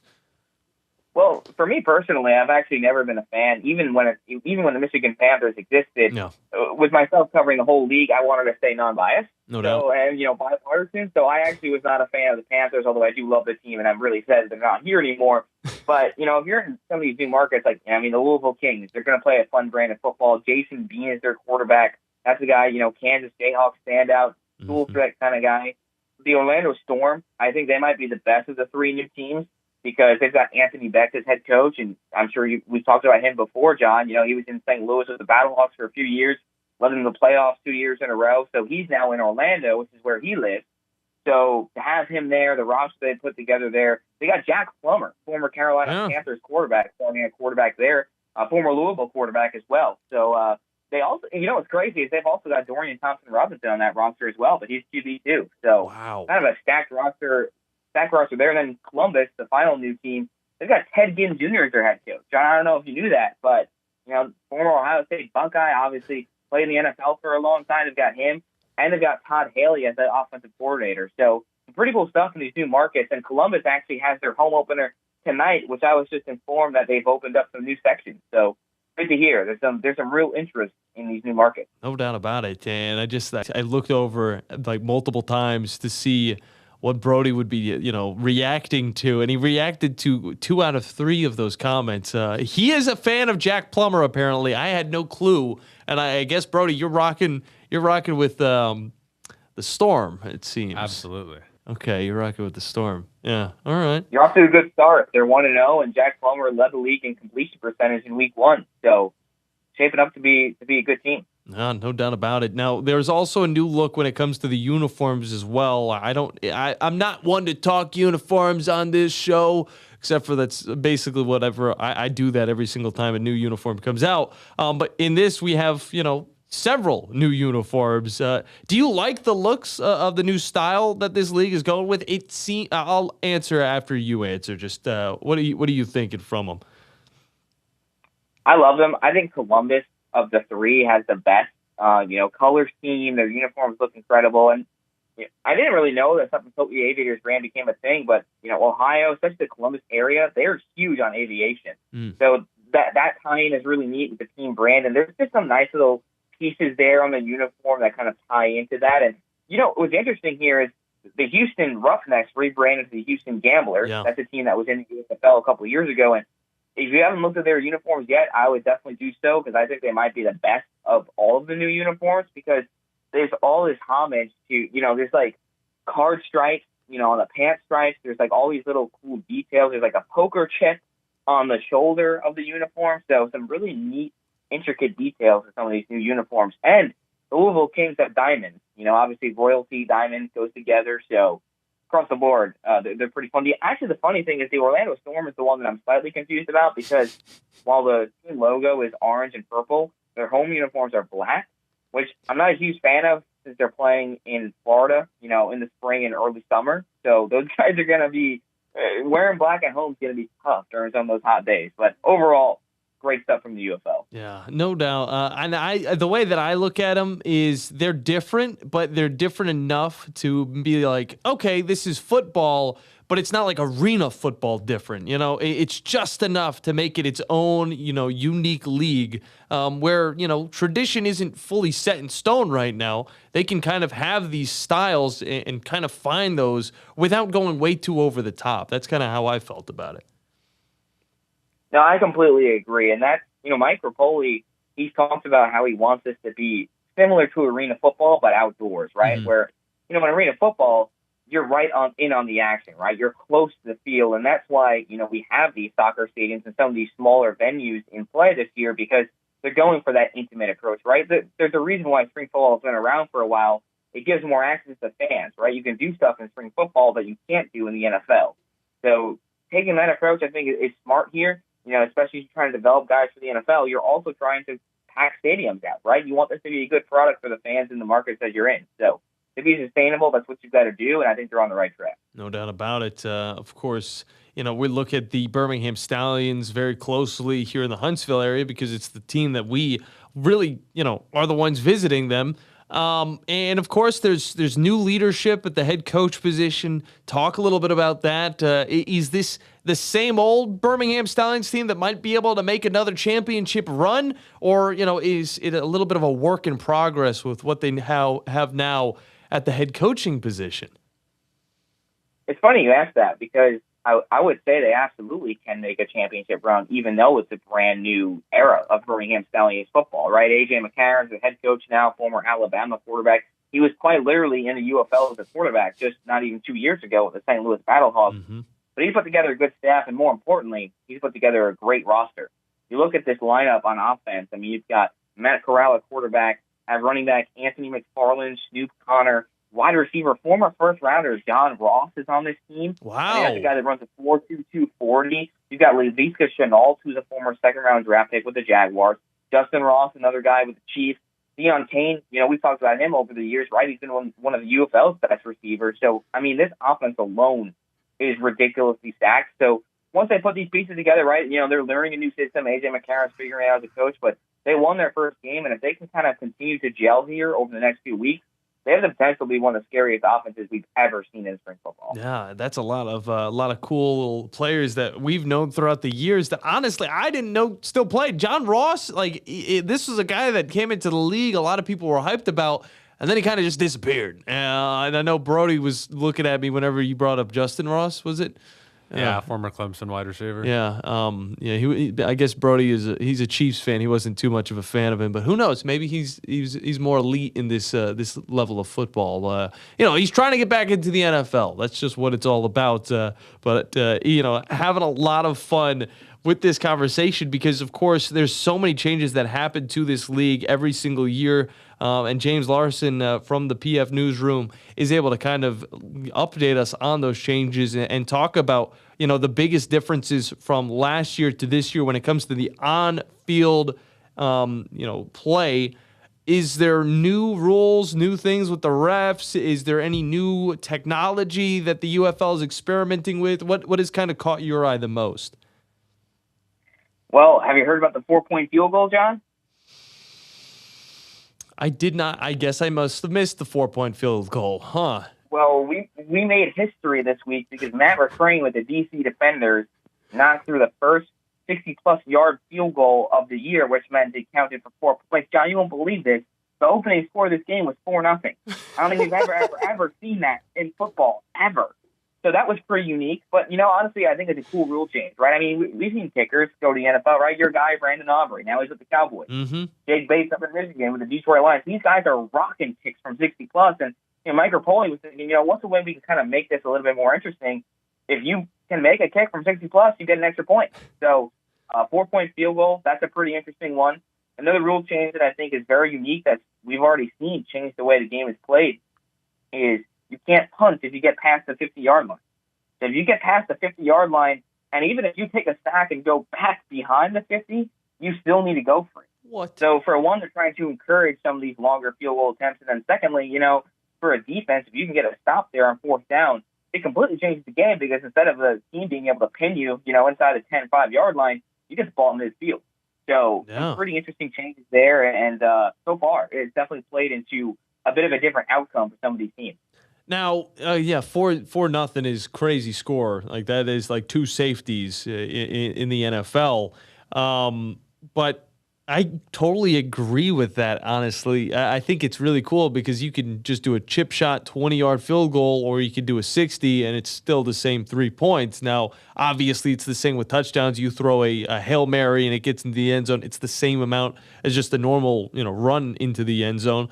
But I think that makes things interesting. Now, I can't fully agree yet. I don't know how I feel about the can't punt in the 50-yard line. I think that is a huge part of the football game itself. So I don't know how it is to take that out, but I'll have to give it a few more tries and see how it is. And maybe it works better. I mean, if it's all for, it kind of evens the playing field, though, because it's not like it's working towards the offense, but it's also it's wanting you to have more touchdowns or more scores, but then also for the defense, it's helping them out to make lower scoring games. It's very interesting to see how that's going to kind of even the playing field for both sides of the ball. Yeah, and one more rule change that we can talk about is they banned the tush push. Good. So if you're anti-tush push, it is not a thing of the UFL, which is funny because over the last 3 years, we've only had one tush push ever. I believe it was from Memphis Showboat's Cole Kelly, if I remember that correctly. But yeah, we've hardly had any. So, but yeah, tush push is no more in the UFL. Well, I think if it's something that's on the fence, if it's a rule that's on the fence in the NFL, I think if anybody is going to try and take action on that, it's going to be the UFL, and that's what I think is so special about this league. Dallas Renegades got a little bit of a new roster, of course. Luis Perez, he's out. But I feel like my team, I was claiming them a long time ago, even before they won their championship. I believe it was 2 years ago now. I guess they were able to re-up at the quarterback position, huh? Yeah, I mean, Austin Reed is a guy that I was very high on. Actually, this offseason, I was really pushing for a team to come in and sign him. Thought he'd be a great addition to the UFL. Dallas picked him up, and he did so well in camp that he earned the job over Luis Perez. I mean, that says something, right? We've been talking about Perez since I started coming on your show, 3 years ago now? I mean, the spring king, he's got that title for a reason, but Reed came in and he set a UFL passing record regular season, threw for over 370 yards, threw for 3 touchdowns. His first pass was a 59-yard bomb to Tyler Vaughn. Like, this guy's got an arm. He's a great decision maker. He's also got, like, pocket presence is the big thing, right? Where in spring football, you can really tell the difference when an offense has a quarterback that can move comfortably in the pocket. It makes life so much easier for the play caller, and that's what Austin Reed can do. And I would definitely predict that he'll end up on an NFL roster again after this UFL season concludes. Now, look, James Larsen from the PF Newsroom is our guest. If you could get somebody to watch one game this week, going into week 2, and this game would dictate whether they want to keep watching the UFL and believe in the Spring Football League or not, which game would it be? Which game would it be to tune into this week? If it's somebody's first time watching the UFL and maybe they just weren't a believer before and this was the week to kind of get them to believe, which game would you kind of push them towards to make them that believer and possibly even give them a fandom to move forward with? I would tune in Saturday night. Orlando Storm and Louisville Kings. Those are a couple of teams. For one, they're brand new franchises in the league, and like we talked about, they both have dynamic quarterbacks. So their offenses have really been getting going. The Storm, in particular, their running backs are really, really good. They've got Jaysean Corbin, who led the league in rushing yards last year with the San Antonio Brahmas. Rest in peace. Was a big fan of the Brahmas. But look, I mean, offensively on both sides of the football, they've got a lot of talent. And then looking at the defense, Louisville's got some, Cameron Dancer, that's a former third-round draft pick with the Minnesota Vikings. He's on that defensive side of the football. Bryce Hall, he's a 5-year NFL vet with the New York Jets. So there's a lot of talent to go around between both these teams. They're well coached. So I would definitely, Saturday night, I believe 7 o'clock or 8 o'clock Eastern, I would definitely tune into that one. Okay. Well, there's one thing that's going on, though, that it is going on tomorrow night that I don't know. It might sway some people. The Final Four is tomorrow. And I know last week, last week there was a little bit of turnover from the March Madness as well. But I want to know, do you have the numbers for the viewership for week 1 or week 2? Or, well, obviously not week 2, but for week 1 while it's competing with the March Madness? Because that might be the toughest thing for this league as it's starting. And obviously March Madness it's getting longer. It feels like it's getting longer and longer. But it's kind of now bleeding over into the spring football season a little bit. Yeah, we haven't gotten much on TV ratings yet. We got a few of the numbers from week 1. They were pretty average for spring football. Nothing really popped off the charts, but the promising number was Saturday morning's game between St. Louis and D.C. Obviously, St. Louis is always showing up. That was on ESPN, and that got 938,000 viewers. And that was actually the second highest rated UFL game on ESPN over the last 3 years. Okay. So that was promising. Battlehawk, shout out to that St. Louis fan base for always showing up, and DC does well as well, when it comes to TV numbers. So that's kind of been the biggest positive thing to come from TV ratings so far. Gotcha. James Larsen from the PF Newsroom has been our guest. James, as always, brother, I appreciate you hopping on with me, talking a little bit of spring football. Are you still rocking the photo gear? Are you still going out to some of these games and getting some pictures? Oh, you know it. Yeah, I was at 2 of them this past weekend in Louisville and Dallas, and then this weekend I'll be tomorrow I fly out to Orlando, so I'll be down there, and then back in Dallas for Tuesday night football. Okay. When they take them to St. Louis Battlehawks on April 7th. See, I like that. I like the Tuesday game because I don't know. I mean, obviously you might have some MLB games that you're watching, but Tuesday night is such an odd time for sports to be played on that it might actually bring in a big crowd. And I think I will be watching that game mainly because it's my team. Secondly, because it's a fun matchup between the Renegades and the Battlehawks that both have some history together. But we appreciate it as always, James, man. Let the people know where they can find your work and keep up with all things pro football. Yeah, if you want to keep up with everything in relation to spring football and UFL, pfnewsroom.com is a great outlet. That's who I write for, so all my articles and everything is posted there. And on X, at James Larsen PFN, you can stay up to date with all the latest news, rumors, fun storylines, all that good stuff is there and more. Check it out. I appreciate everyone who does throughout the season and, of course, the off season. This is 24/7, 365 days a year for me. No doubt about it. And I will be there, and I'm very excited for this week and the weeks to come because, hey, you know what? Once basketball's over, I will be able to give this all of my time on the weekends. I'm very much looking forward to it. James, appreciate you, brother. Have a fantastic weekend, and make sure you stay safe, brother. Appreciate that. I'll see you soon. No doubt about it. Always appreciate James Larsen for hopping on with us. Guys, if you have not watched this year, the UFL, it is changed. It is different. It has got a better feel. It's got a more professional feel. I think you guys will agree. Now, I know it's going to be tough whenever some of the games that James threw at us is going to be going down tomorrow night because of the March Madness. But maybe you could watch the games on the TV, and then you can listen to the March Madness over on 97.7 ESPN The Zone. I think that's a good way to kind of double dip and get all of the sports goodness that you guys could want. And, of course, it's courtesy of 97.7 ESPN The Zone. And we'll be right back. You guys can join in on the conversation. 256-576-97.7. Who are you rocking with in the UFL? Or are you just focused on the basketball or the baseball?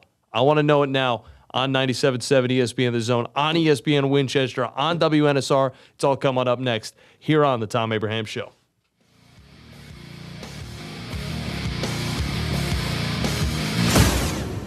You're listening to the Thom Abraham Show on 97.7 ESPN The Zone.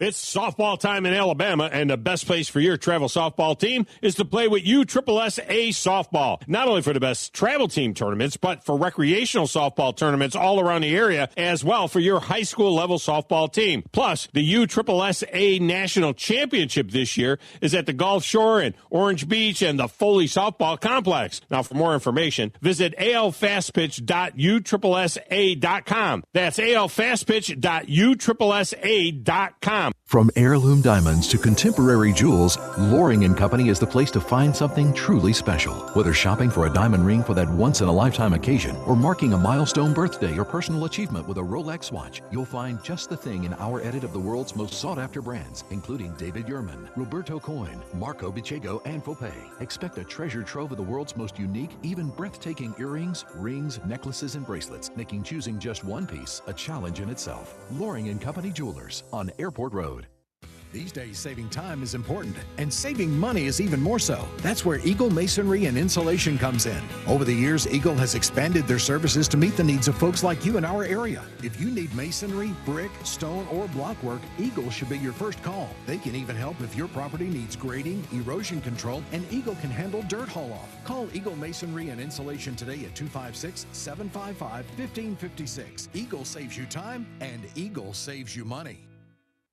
Since 1983, Berkshire Hathaway Rise Real Estate's Ann Adams has been your local go-to real estate expert in the area. As a buyer, you can trust Ann's in-depth knowledge of the local housing market to narrow available properties down to those you'll be interested in, saving you time when shopping for a new home. When you're ready to sell, Ann's expert negotiation skills will ensure you get a fair price and hassle-free experience. Call Ann Adams today at 256-337-2625 or email annadamsrise@gmail.com. Eat, drink, compete. Welcome to Field Day, Huntsville's go-to spot where every day feels like a win. Catch the big game or create your own with chef-driven bites, craft cocktails, self-serve beer, and games that keep the fun going. And don't miss happy hour. 50% off drafts and appetizers, plus $5 margaritas and wells. Life's better when you play, so grab your friends and make it a win at Field Day, University Drive, Huntsville. SportsMed is the official team physicians of the Rocket City Trash Pandas. And if the pros trust SportsMed, you can too. SportsMed provides every service you might need for complete orthopedic care, specializing in orthopedic surgery, sports medicine, joint replacement, spine surgery, neurosurgery, and podiatry. And they offer their own brace shop, in-house full-body MRI, physical therapy, walk-in clinic, and so much more. 4 locations and on the web at sportsmedalabama.com. Thom Abraham here for my friends at All About Water. Crazy name, huh? Well, let me introduce you to them. All About Water is the top pond builder anywhere in the Tennessee Valley, and that includes remodeling or cleaning out existing ponds as well. They also have monthly maintenance plans for your pond. Don't have a pond? Well, how about a fountain or water feature for your property to bring that soothing sound of running water to your happy place? On the other hand, maybe you have water on your property that you don't want. Well, Ryan at All About Water is all about water, so he could take care of that as well. He has a background in fluid dynamics, and what that means is that he could take care of any water issue that you have.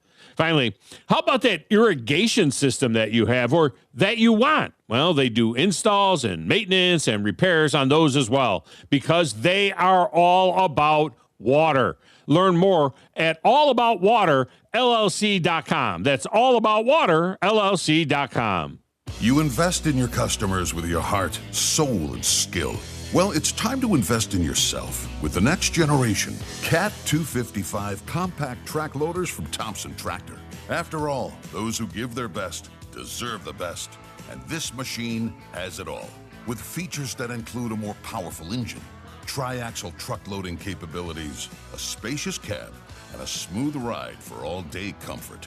Thompson Tractor knows how much value you place on your customer's satisfaction. It's how you build your business. It's also how we build ours.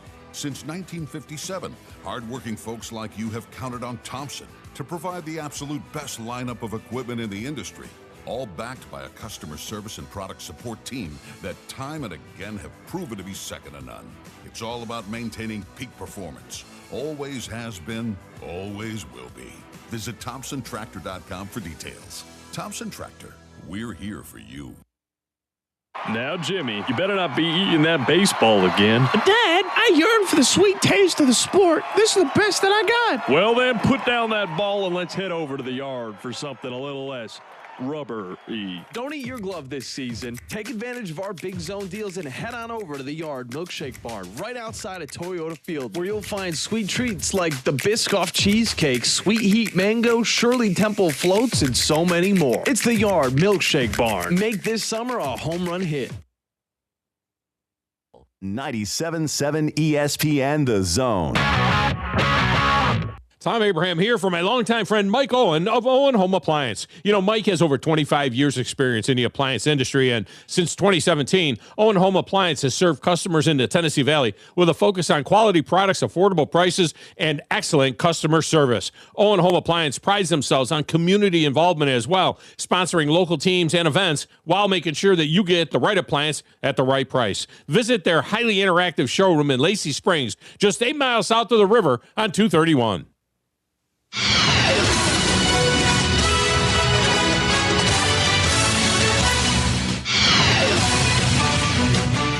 welcome back in to the Sports Report. No, it's the Thom Abraham Show. Don't worry. It's the Thom Abraham Show.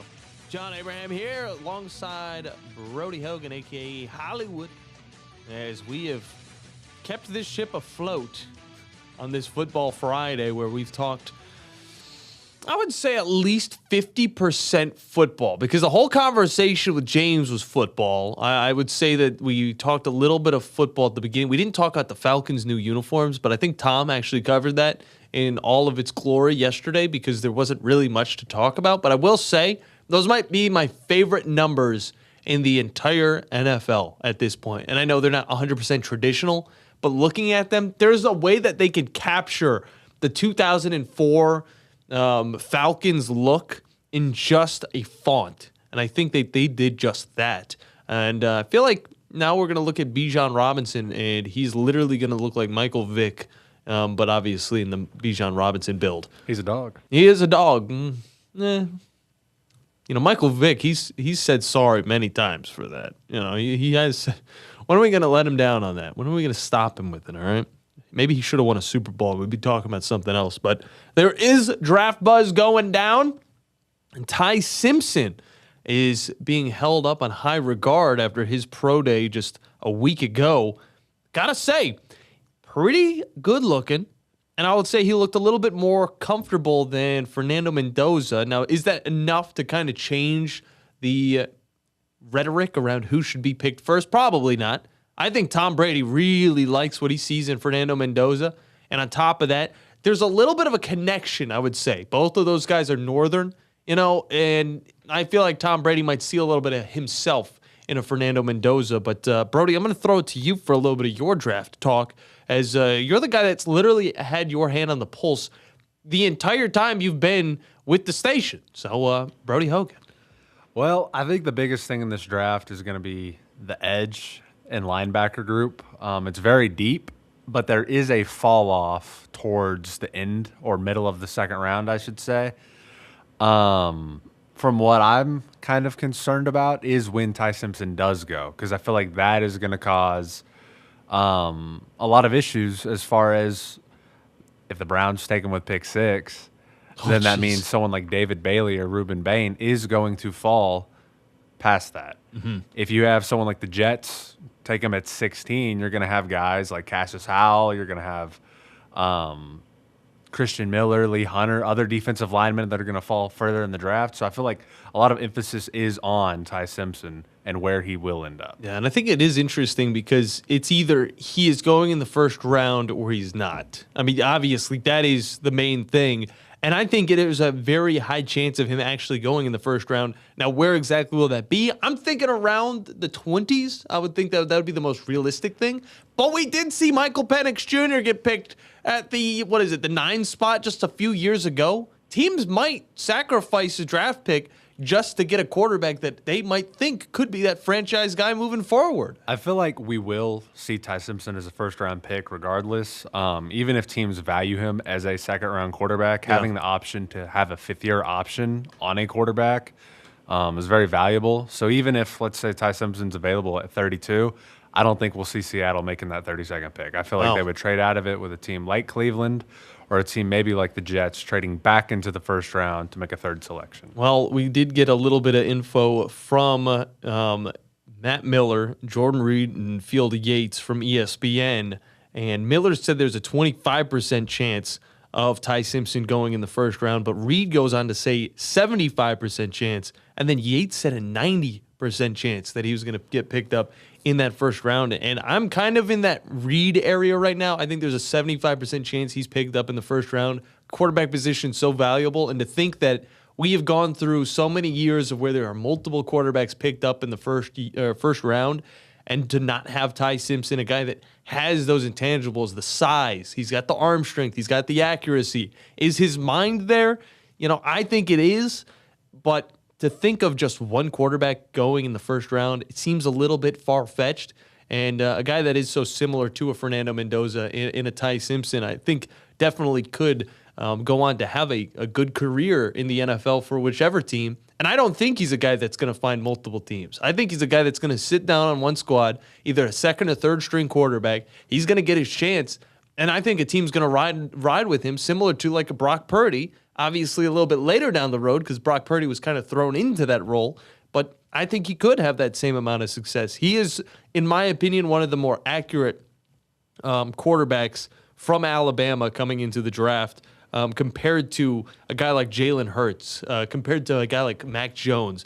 Bryce Young was a different species, but again, Bryce Young doesn't have the size of a Ty Simpson, the build of a Ty Simpson, whereas obviously Ty Simpson, he looks like an NFL quarterback at times. Yeah. I would love a team like Arizona to trade back from 3 and get a little, compilation of picks for that third pick and take Ty Simpson somewhere in the late teens, early 20s. Yeah, with all of these mock drafts, there's still a chance for teams to do things that nobody expected, or for a quarterback to fall as far, or just a player to fall as far. And of course, we saw that last year with Shedeur Sanders and Gabriel both going to the Browns, even though it was so ridiculous. And that's why I don't think he's going to go to the Browns. Ty Simpson's not going to the Browns. I think if any Alabama player is going to the Browns, it's going to be Caden Proctor. I think if any. And it's interesting because he's one of those players that you don't think right now would be a top 10 pick. But there's a feeling out there that a guy like Caden Proctor or a guy like Keldrick Falk from Auburn, they don't seem like they would be a top 10 pick, but there could be teams reaching for him. And I'm just waiting to see how it all goes down. April 23rd here on 97.7. We'll have the coverage. We got the coverage for everything, including Alabama baseball, coming up next. See you guys later.